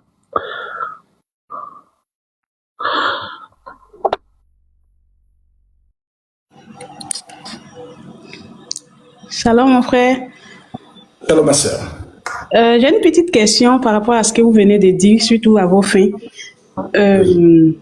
C'est vrai, le Seigneur ne peut pas nous guider dans le choix du conjoint ou de la conjointe, mais si tu fais un pas vers là où peut-être il y a du danger, le Seigneur peut te prévenir, non? Oui, mais il faut maintenant que tu écoutes le Seigneur. Voilà. Parce qu'il y a des gens qui n'écoutent pas. C'est-à-dire, tu as les yeux sur une... Nous partons du principe que nous sommes dans l'Assemblée des Saints. Et moi, j'ai enseigné, comme les apôtres, que dans l'Assemblée des Saints, lorsqu'un frère voit une sœur qui lui plaît, il peut être un admirateur secret. voir comment la sœur marche dans l'assemblée, le témoignage qu'elle a. Parce que dans le corps du Christ, on ne cache pas sa vie privée. Quand je dis qu'on ne cache pas sa vie privée, ça veut dire que vous ne pouvez pas seulement connaître un frère ou une sœur lors des réunions, mais vous ne le connaissez pas en dehors des réunions. Ça n'a pas de sens. Voilà donc pourquoi vous voyez que même en ce qui concerne les anciens, lorsqu'on veut élire un ancien dans une assemblée, on va faire l'investigation même dans son entourage. Après, s'il vous plaît, désolé, je vous coupe la parole, mais apparemment, le son n'est pas bon pour eux. C'est bizarre. Pourtant, ou alors il faut que, je pense que ce n'est pas assez chargé. Permettez-moi. Il faut peut-être que je charge celui-ci. Gros, c'est bon. Ah oui, ce n'était pas chargé, donc ça en charge. Mais les micros sont chargés, mais il faut maintenant leur adaptateur doit être... Là, vous m'entendez? Oui, moi je reçois 5 sur 5. Super. Alors, comme je disais tantôt, lorsque la vie de l'Assemblée des Saints, c'est une famille. C'est une famille. Et dans la famille, on se connaît. Si donc un frère commence à avoir des vues sur une sœur, il ne va pas manifester cela tout de suite. Il va admirer. C'est ce qu'on appelle être un admirateur secret. Il va regarder la sœur, voir comment elle se conduit dans l'assemblée, ainsi de suite. La bienséance, je dis la bienséance, veut que le frère viendra vers le conducteur. Et j'ai vu telle sœur. Puisque le conducteur connaît la situation de toutes les brebis de l'assemblée. Parce que les brebis se confient au conducteur. Et justement, l'homme de Dieu va te dire, vas-y, exprimer ce que tu ressens pour elle. Si c'est réciproque, c'est la femme qui déclenche le mariage, ce n'est pas l'homme. L'homme va manifester ce qu'il y a dans son cœur, mais la femme ira vers son père. Voilà pourquoi il est écrit, c'est le père qui marie sa fille. Maintenant, si ce n'est pas réciproque, la sœur dira, et c'est ce que j'enseigne à toutes mes sœurs en Christ, lorsqu'un frère viendra vers vous, et que ce n'est pas réciproque, vous lui direz tout simplement avec sagesse, « Ah mon frère, merci de l'intérêt que tu m'as porté. Mais comme tu sais ce que dit l'Écriture, ne réveillez pas l'amour tant qu'il n'est pas temps. Il se peut que toi, tu as vraiment quelque chose pour moi, mais moi, je n'ai pas. Je prie que le Seigneur te conduise vers celle pour qui ce serait réciproque. » Et c'est quand tranquille. Parce qu'il y a d'autres, quand ils vont vers une sœur, et que la sœur refuse, il y a gêne, il ne parle plus avec la sœur. Non, pas du tout. On reste de la vie continue, la marche continue. Voilà, il n'y a pas de gourmand dans l'église, des chagrins d'amour. Alors, si donc tu allais voir la sœur, parce que tu l'as observée, parce que j'ai dit que dans l'église, il n'y a pas de flirt. On ne flirte pas dans l'assemblée des saints. J'ai vu, j'ai pris le temps de regarder. Je suis venu vers toi parce que j'étais observé. Et puis maintenant, je peux maintenant te dire, je viens vers toi, rien que pour te dire, ma sœur, tu m'intéresses. Et tu peux lui dire les compliments, oui, vraiment tu es très belle. Et j'ai vu comment tu marches dans l'assemblée, comment tu investis dans la cause du Seigneur. Vraiment, je voudrais que tu sois ma femme. On ne passe pas par là. Voilà. On tourne pas autour du pot. Ah, ma soeur, comment tu vas? Non, je prenais juste des nouvelles. Non.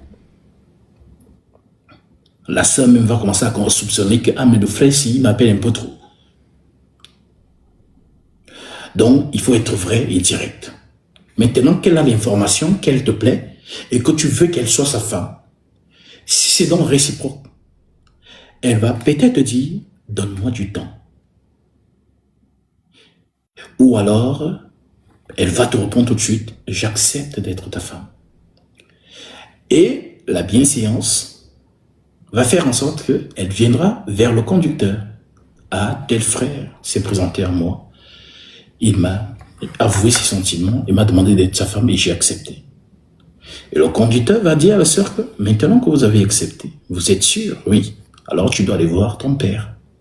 Parce que ce n'est pas l'homme de Dieu qui marie les saints. Voilà pourquoi vous n'avez vu aucun mariage célébré dans la communauté apostolique. Les apôtres n'ont jamais célébré un mariage. Si vous avez une écriture, donnez-nous. Parce que les apôtres avaient l'enseignement que c'est la famille qui marie leurs enfants. Ça ne regarde pas l'église. L'église peut prier. Nos sœurs, notre frère et notre sœur se marient. Alors nous prions que le Seigneur les accompagne tout au long de ce mariage. Et si on nous invite à manger, on viendra manger. Quand on a invité Jésus, il est venu d'en manger, il a bu, il est parti. Mais vous n'avez pas vu Jésus dire là-bas, je vous bénis. Non. C'est le père qui marie sa fille. Donc les paroles de bénédiction doivent sortir du papa, de la famille. Regardez quand Rebecca s'est mariée, on l'a bénie. Sa famille a prononcé des paroles de bénédiction sur leur fille. Et je le dis encore pour les familles qui sont là. Ou les papas, si vous avez une fille qui aspire au mariage, le jour où vous la donnez en mariage, c'est ce jour-là que vous devez prononcer les bénédictions sur elle, liées à son mariage. Vous devez proclamer des choses sur votre fille. On ne donne pas sa vie en mariage sans dire un mot de bénédiction. À Rebecca, on lui a dit que voilà tes entrailles sortent des rois et puissants. Et c'est ce qui est arrivé. Alors, le père va donc demander à la jeune fille, notre sœur, voilà, d'ici à cet homme de venir me voir. Le frère va se préparer et j'ai toujours conseillé à ceux que j'enseigne. Lorsqu'un beau-père vous appelle, n'allez jamais seul. Ce n'est pas officiel. Votre famille doit vous accompagner. Parce que si vous allez seul, c'est irrespectueux. Pour que le père considère que la chose est vraiment sérieuse, tu dois te déplacer avec un cortège. Quand je parle de cortège ici, ce sont les membres de ta famille. Ça peut être 3 oncles, 2 oncles, voilà, des tantes, ainsi de suite, avec une enveloppe, ou un régime de plantain, ou une petite chèvre, et ainsi de suite. Vous partez avec du vin. C'est officiel. C'est respectueux. Donc, ce n'est pas le copinage ici, où tu pars, tu te présentes comme ça, non. Tu es venu, quand ils te voient donc avec eux, accompagnés, ils prennent la chose au sérieux. Et si le père t'interroge, il va te dire, mon fils, tu t'es intéressé à ma fille, tu vas la prendre pour femme, ainsi de suite, d'accord. Bon. C'est un père oriente leur beau-fils vers la maman. Allez voir sa maman. Lorsqu'il vous dit allez voir sa maman, c'est que c'est la maman qui va te donner la marche à suivre. Ou alors si le père directement dit, écoute, pour prendre ma fille, apporte la dot. La dot est biblique. Ce sont des valeurs même de l'Afrique. Et même de toutes les régions du monde. Ça ne s'appelle pas comme certains, oh non, on achète, vous l'achetez, on achète, ce n'est pas l'acheter, c'est spirituel, vous ne comprenez rien, les occidentaux, vous a dit dans l'homme occidental, tout est, c'est-à-dire le sacré est ôté. C'est spirituel, ça n'a rien de, oh on achète une fille par des présents ou quoi que ce soit, pas du tout, c'est spirituel. Parce que la fille que voici est sous une autorité, son père est sans autorité. Certaines filles même portent le nom de leur papa. Porter le nom de son père, c'est que tu es sous la tutelle de cette autorité. Et l'homme qui vient chercher ta fille va enlever ce nom pour mettre son nom. Donc tu quittes de l'autorité du père à l'autorité de l'homme qui vient te chercher. Voilà pourquoi tu vas t'appeler Madame telle. On ne t'appellera plus Madame telle par le nom de ton père, mais Madame telle par le nom de ton mari. C'est ce que la Bible appelle donc la puissance. La femme qui est sous la puissance de son homme. Voilà pourquoi en Israël, chez les Juifs, lorsqu'ils se marient, ils ont un rituel qu'ils font où l'homme a comme une sorte de tente sur sa tête, comme un chalque.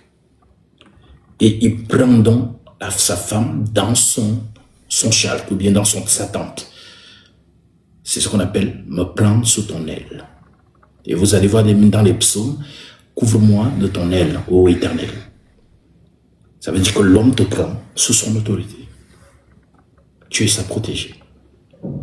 Donc, cette fille a une nouvelle autorité. Voilà pourquoi ce sacré est perdu. Et où vous pouvez voir aujourd'hui des jeunes filles qui manquent de politesse ou bien manquent d'être solennelles envers leur époux. Parce qu'on a perdu ça. Ce n'est plus sacré. Maintenant, la jeune fille parle n'importe comment à son mari. Pourtant, elle ne peut pas parler. Bon, bien comme nous le voyons aujourd'hui dans notre société, les jeunes filles qui parlent mal à leur papa. Parce que nous sommes dans une génération où justement on dit que les enfants seront irrespectueux envers leurs parents. 2 Timothée chapitre 3. Donc, ce sacré a été perdu. Cela a été conservé. Pourquoi? Tout simplement parce que la fille, une fille qui a suivi une bonne éducation, respecte ses parents. Et si le père change dans son autorité, pour donner sa main à un autre homme, ça veut donc dire que c'est l'homme là qui prend l'autorité de son papa. Donc, à un privilège près, c'est que aussi grand que l'amour du père peut être envers sa fille, il a une limite spirituelle. Il ne peut pas coucher avec elle. Voilà donc pourquoi c'est un homme qui viendra d'ailleurs, qui viendra non seulement avoir l'autorité paternelle sur ses filles, mais aussi coucher avec elle. C'est ça qu'on appelle l'époux. Voilà le privilège. Voilà pourquoi vous allez voir un père peut bien éduquer sa fille. Il peut vraiment prendre soin d'elle, vraiment comme il faut, aimer sa fille. Mais un jour seulement, qu'un homme se présente et qu'il lui fait la cour, quelques mots doux, la fille tombe amoureuse. Et elle oublie tout ce que son père a fait pour elle. Juste parce qu'elle est amoureuse d'un homme qu'elle ne connaît même pas. Et elle est prête à tout pour partir avec cet homme. Donc, pour tout simplement dire que c'est spirituel, Dieu a mis des limites entre l'amour du père et l'amour d'un homme. Et lorsque le père accepte, il va te demander la dot. Il peut ne pas te la demander. Et tu prendras sa fille. Parce que si le père dit oui, je te donne ma fille, ça te donne l'autorité de coucher avec elle, selon les Écritures. Mais si le père dit je te donne ma fille, mais apporte-moi la dot, ça veut donc dire qu'il y a une condition. Et tu dois d'abord fournir cette condition avant de la connaître. Mais tant que le père ne t'a pas demandé, ne t'a pas posé les conditions et qu'il t'a dit oui, je te donne ma fille, là, tu peux aller avec, et c'est légal devant Dieu. Voilà donc pourquoi, si un frère en Christ couche avec une sœur, nous sommes tous dans la loi d'Israël. La Vierge est sacrée et toutes les sœurs en Christ sont vierges. Peu importe leur compteur avant d'être convertie.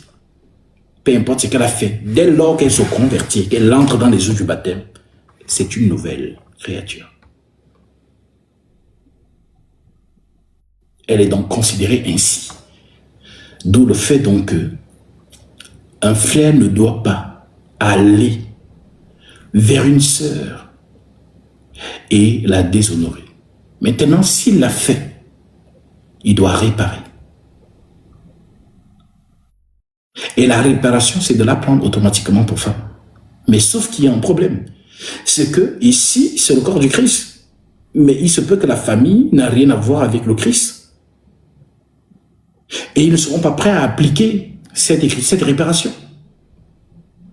Voilà donc pourquoi tu es frère en Christ, tu ne toucheras pas la sœur. Dans le corps du Christ, l'impudicité ne règne pas. Les apôtres ne rigolaient pas avec. Ils livraient même à Satan.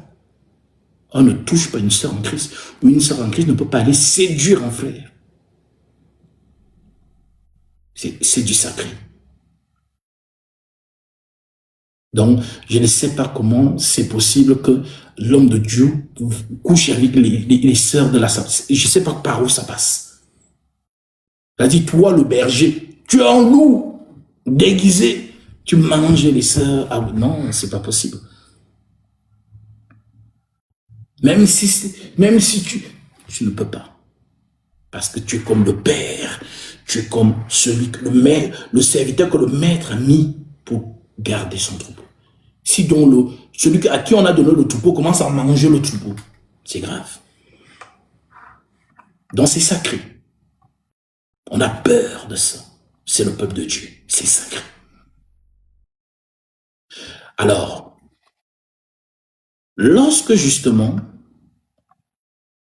le père donc accepté, alors l'information reviendra à l'homme de Dieu qui va donc annoncer cela dans l'assemblée. Jusqu'au jour où il y a maintenant mariage. Et puis voilà, tout simplement. Maintenant, si le Seigneur veut donc révéler des choses, il parlera. Dieu parle au milieu de l'église. Si le Seigneur n'est pas pour cette union, il parlera. Et lorsqu'il va parler, on dira au frère, ou bien la sœur elle-même va avoir en songe une vision, ou le frère va avoir en songe une vision. Mais pas avant que vous ayez consommé que non, bon ma sœur, parce qu'il y a des frères dangereux que j'appelle les faux frères. C'est-à-dire que, voilà pourquoi je dis souvent aux frères, que le trou-plein de l'abstinence ne soit pas votre guide vers le mariage. Parce que quand un homme est resté longtemps sans rien faire, parce que c'est dur, hein? Nous avons d'abord été dans le monde, on a vécu comme les gens du monde. Et dès que nous avons cru en Christ, nous avons décidé de marcher dans la droiture et de faire les choses de manière saine. Donc ce n'est pas comme si non, tu es toujours puceau, mais que non, tu n'as jamais connu. Là, il n'y a pas de souci. Mais si tu avais une vie de débauché avant et que tu t'es converti à un moment donné, il y a donc comme une sorte de sevrage. Et oui, c'est difficile. Donc, il faut donc se marier. Voilà pourquoi la condition du mariage, c'est que celui qui n'a pas de continence se marie. C'est écrit que celui qui n'a pas de continence se marie. Si tu as la continence, ne te marie pas. Si tu n'as pas de continence, marie-toi. Ça va t'éviter d'aller de gauche à droite. Parce qu'on dit que celui qui commet l'impudicité pêche contre son propre corps. Voilà donc pourquoi oui, tu ne vas pas aller séduire une sœur dès que tu couches avec elle parce que tu étais dans l'engouement. Dans la volupté, ou pareil pour la sœur, elle était peut-être dans l'engouement de la volupté. Et une fois que vous couchez ensemble, tac, c'est là où tu redeviens lucide. En réalité, je ne l'aime pas tant que ça. Parce que tu comprends maintenant que c'est elle, c'est seulement avec elle que tu vas faire l'amour toute ta vie. Et là, les raisons commencent à pleuvoir. Non, mon frère, vraiment, la sœur n'est pas respectueuse. Vraiment, j'ai vu que... Non, tu as déjà couché avec elle. Il n'y a plus que j'ai vu que. Maintenant, si le Seigneur parle, ou bien parce qu'il y a des sœurs que un frère couche, lorsqu'il veut prendre la sœur pour accomplir l'écriture, le père dit non.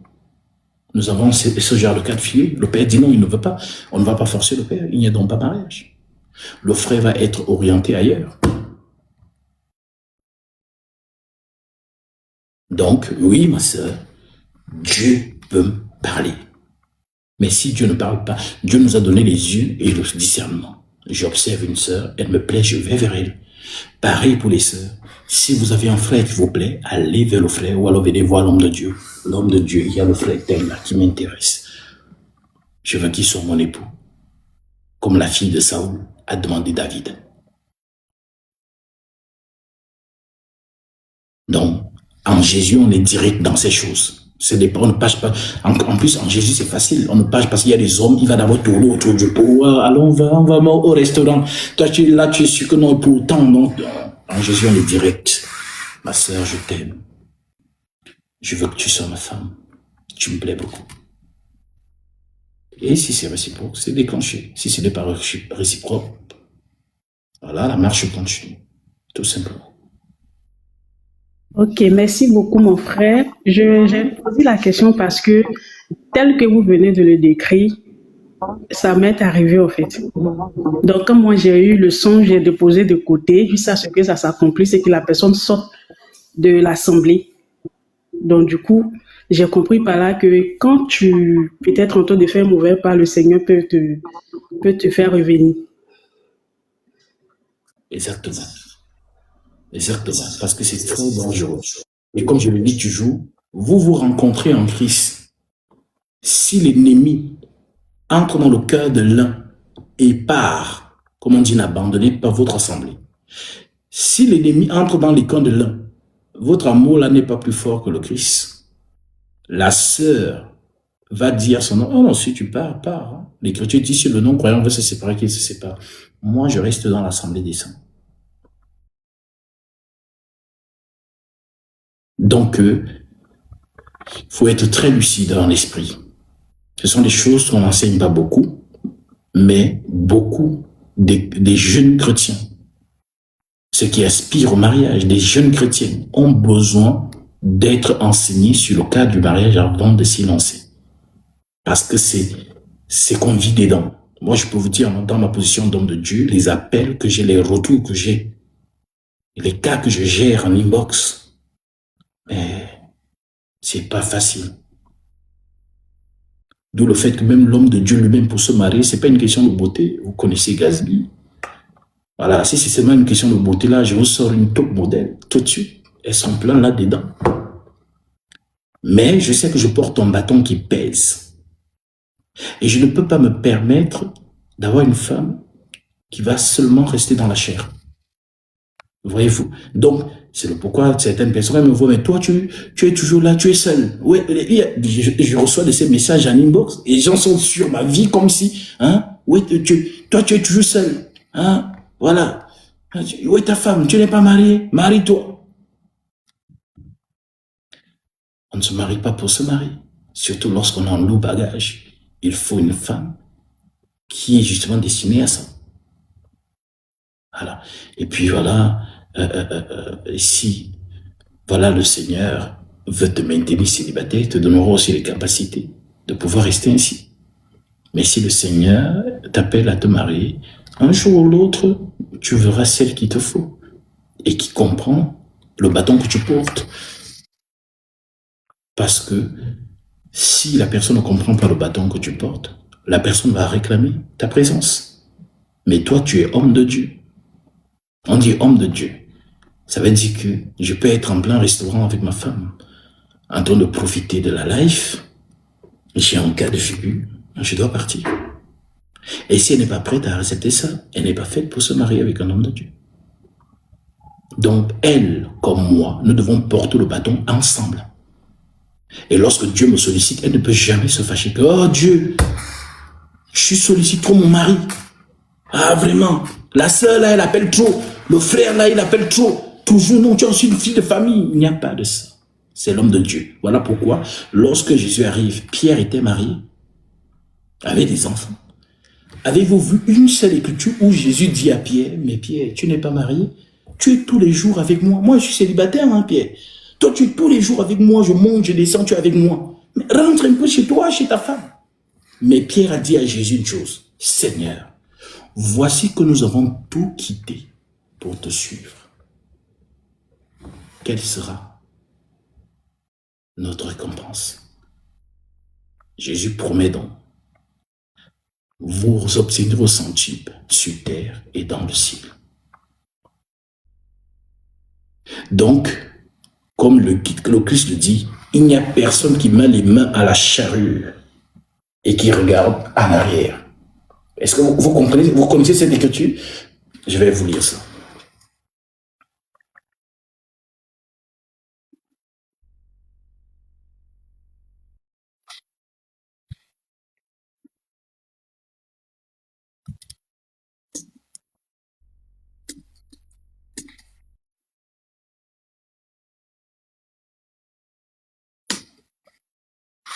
Nous sommes ici dans Luc chapitre 9, 62. Il est écrit, Jésus lui répondit. Je prends à partir du verset 60. L'Écriture déclare,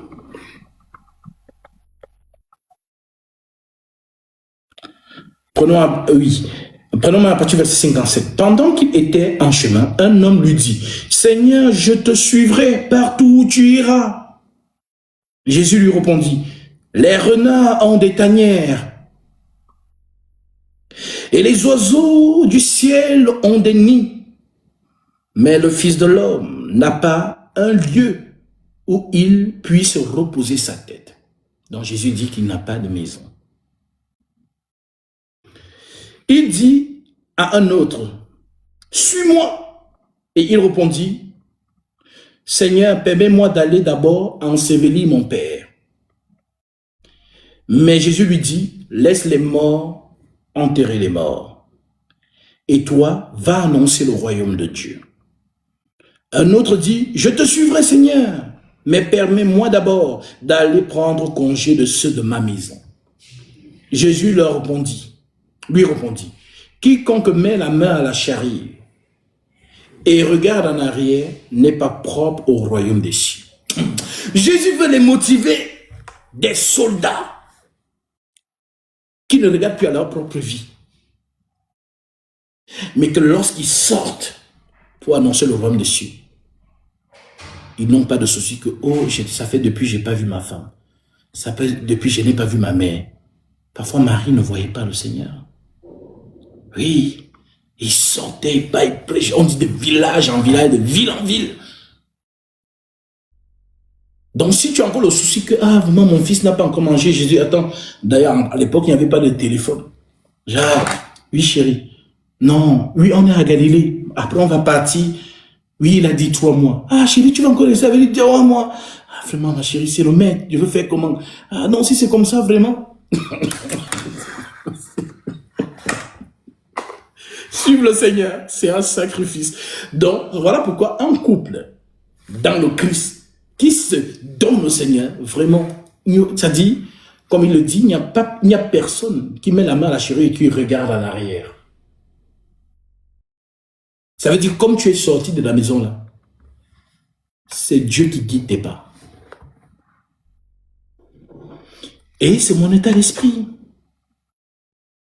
Voilà pourquoi une femme qui veut être avec moi doit regarder tous ces paramètres-là. Et si elle est dotée de ça, que non, c'est sa vocation, à ce moment-là, oui, elle peut marcher avec l'homme de Dieu comme Séphora marche avec Moïse. Voilà pourquoi Paul dit, n'avons-nous pas le droit de marcher avec une sœur qui soit notre femme, comme le font Pierre et les frères du Seigneur et les autres apôtres? Donc quand il s'est déplacé, c'était avec la femme, pour ceux qui étaient mariés. Donc quand on sait que l'homme de Dieu arrive là-bas, on prépare sa venue, y compris que sa femme est dedans.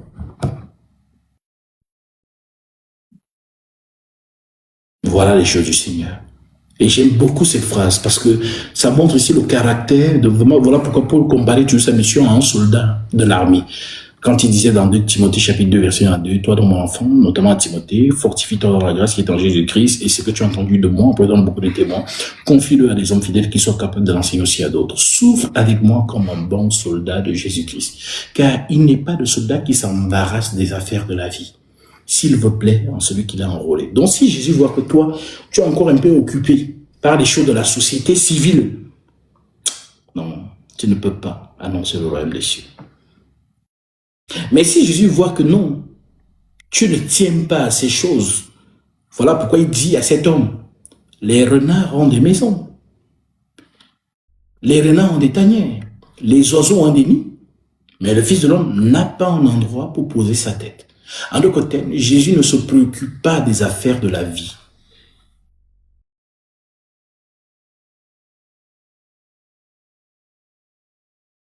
Parce que il doit annoncer le royaume des cieux. Si jamais on l'héberge quelque part, il dort. Voilà pourquoi on dit que les femmes qui le suivaient l'assistaient de leurs biens. Luc chapitre 8. Hein, je vois, nous sommes même dans Luc 9. Si je prends Luc 8 directement, l'Écriture dit quoi? Ensuite, Jésus allait de ville en ville et de village en village, prêchant, annonçant la bonne nouvelle du royaume de Dieu. Les 12 étaient avec lui et quelques femmes qui avaient été guéries d'esprits malins et de maladies. Marie dite de Magdala, Magdalena, de laquelle étaient sortis 7 démons. Jeanne, femme de Chouza, intendant d'Hérode, Suzanne et plusieurs autres qui l'assistaient de leurs biens. Dans ces femmes, étaient à la suite de Jésus avec leur bourse, leurs biens. Dans leur ministère, c'était quoi? Il a besoin de quoi? De l'eau? Achetez l'eau. Il a besoin de quoi? Du pain? Achetez le pain. Et que Dieu bénisse ces femmes, notamment, voilà pourquoi on dit, lorsqu'on croise Dieu, on meurt. L'homme ne peut me voir et vivre. Vous comprenez maintenant cette écriture, cette phrase? Parce que les gens vont dire, oh, j'ai vu Dieu, je vais mourir. Dans la loi, donc, il y a des gens qui ont vu Dieu face à face, ils ne sont pas morts. Voilà pourquoi ceux qui ne comprennent pas vont dire la Bible est incohérente. Elle dit les choses et le contraire. Voilà Moïse qui a vu Dieu face à face. Voilà la mère de Samson qui a vu Dieu face à face. Voilà Gédéon qui a vu Dieu face à face. Voilà Jacob qui a même bagarré avec Dieu. Ils ne sont pas morts. Mais votre même Bible dit, l'homme ne peut me voir et vivre. Donc, c'est ici le sens de ce thème. Si on voit Dieu, ben, ta vie change. Tu n'es plus la même, tu n'es plus le même. Voilà pourquoi, mes frères, je vous assure, interrogez-vous sur votre zèle. Depuis que vous avez cru en Jésus, quel est votre état d'esprit? Est-ce que vous êtes engagé ou spectateur? Regardez donc ici celles qui ont cru. On dit qu'elles suivaient le maître. Dans tous ses déplacements, elle assistait de leurs biens. Elle participait à l'œuvre. Donc, le mariage, c'est important. L'homme de Dieu, voilà, doit se marier. Et si Dieu lui permet de trouver celle qui est aussi déterminée selon cette écriture, il se mariera. Tout simplement. Et merci beaucoup, mon frère. Shalom, shalom. Dieu te bénisse. Amen. Le Dieu vous bénisse aussi. Amen.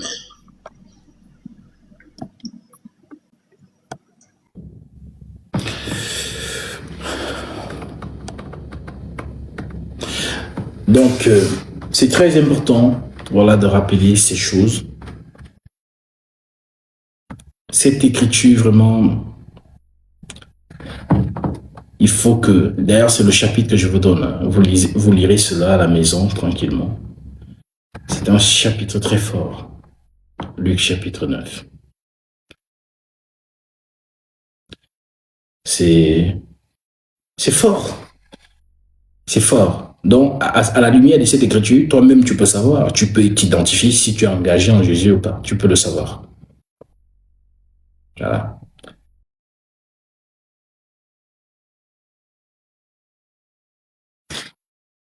C'est un très beau chapitre.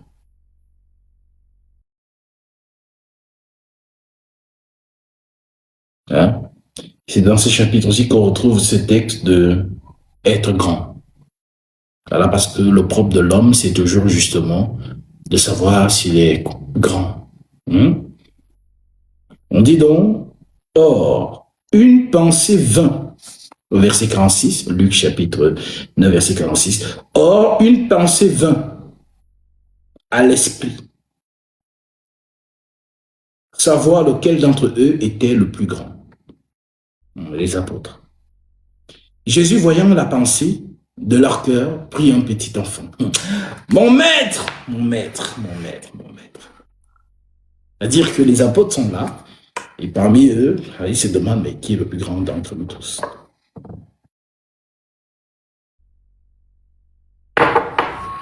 Vous comprenez la pensée. Parce que c'est le propre de l'homme. L'homme, il est comme ça.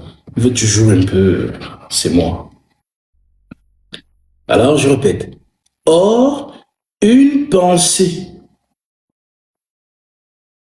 leur vint à l'esprit. La pensée vint à l'esprit.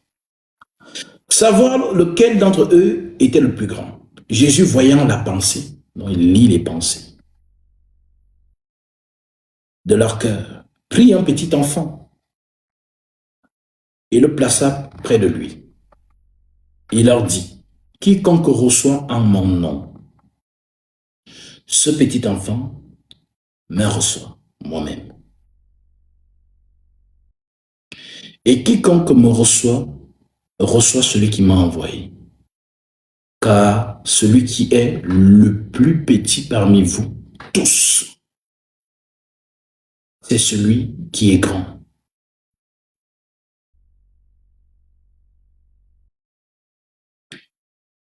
Celui qui est le plus petit parmi vous tous, c'est celui qui est grand. En d'autres termes, il s'explique lui-même. Lui, il est grand, le grand Dieu. Mais il s'est rendu petit. Voilà pourquoi l'homme ne peut pas concevoir que Dieu, le grand Dieu de l'univers, c'est lui-là.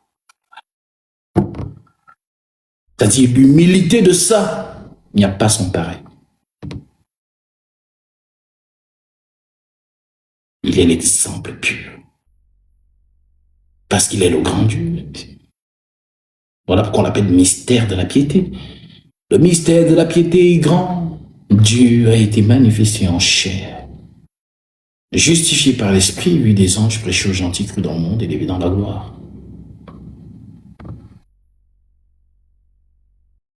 Jean prit la parole et dit, Maître, Maître, nous avons vu un homme qui chasse les démons en ton nom. Et nous l'en avons empêché, parce qu'il ne nous suit pas.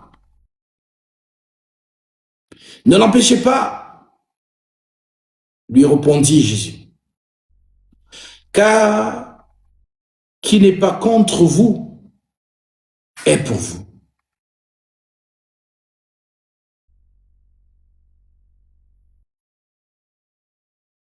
Lorsque le temps où il devait être enlevé du monde approcha, Jésus prit la résolution de se rendre à Jérusalem. Il envoya devant lui des messagers qui se mirent en route et entrèrent dans un bourg des Samaritains pour lui préparer un logement, donc louer une chambre. Mais on ne lui reçut pas, parce qu'il se dirigeait sur Jérusalem. Les disciples Jacques et Jean, voyant cela, dirent, Seigneur, veux-tu que nous commandions que le feu descende du ciel et les consume? Jésus se tourna vers eux et les réprimanda. Il les a grondés. Oui, parce que le maître avait le caractère, oui. Pour paître le troupeau, il faut avoir une verge de fer. Vous ne savez pas de quel esprit vous êtes animés, car le Fils de l'homme n'est pas venu non pour perdre les âmes des hommes, mais pour les sauver. Et ils allèrent dans un autre bouche. Voilà pourquoi, dans toutes circonstances, nous avons toujours avoir cette compassion du salut des âmes. Tu vois que Jésus, il aurait pu dire à Jean, lui, invoquer le feu. Les gens allaient mourir. Mais Jésus, non, on veut leur donner une occasion de se convertir, d'être sauvés. Voilà pourquoi notre cœur doit toujours être rempli de cette espérance envers les païens.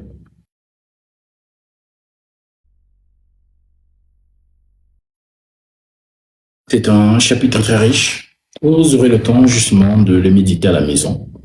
Et puis, que le Seigneur se glorifie encore. Voilà le petit moment que j'ai voulu partager avec vous pendant ici mon séjour au Cameroun. On se retrouvera certainement dans un autre live et j'espère que la pensée que le Seigneur a voulu que je communique à l'un de vous, parce que je ne sais jamais qui est derrière ce live. Alors c'est pour toi que le Seigneur m'a permis de monter et justement de te dire ces mots de l'esprit. Je vais très bien par la grâce de Dieu, mon frère Landreau. Donc, nous remercions l'Éternel de nous avoir encore enrichi de sa parole en cette soirée. Et on se retrouvera certainement demain, toujours, pour vous édifier. Et comme je l'ai toujours dit, lorsque vous avez des questions, préparez-les et on se retrouvera. Que le Seigneur vous bénisse. Que le Seigneur bénisse tous ceux et celles, car j'ai vu vos offrandes défiler. Vous avez été touchés par la parole et dans votre joie, le Seigneur dispose dans votre esprit de faire ces offrandes pour prendre votre bénédiction. Alors, conformément à sa parole, que celui à qui l'on enseigne la parole fasse part de tous ses biens, celui qui l'enseigne. Ne vous y trompez pas, ne sommes pas de Dieu, ce que nous m'aurons assimilé, moi, son encore aussi. Corollier Matthieu 10, vous voulez mérite sa nourriture. En entrant dans la maison, saluez-la. Si la maison en est digne, que votre Père vienne sur elle. Si la maison n'en est pas digne, que votre Père retourne avec vous.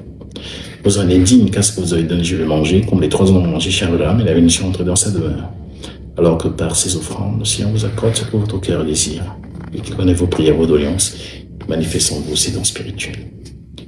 Au nom de Jésus-Christ, mes frères et sœurs, vous vous reconnaîtrez, vous qui avez fait ces offrandes, soyez ici. Abondamment bénis. Sur ces paroles, je vous dis shalom. Oui, je suis au Cameroun. Donc,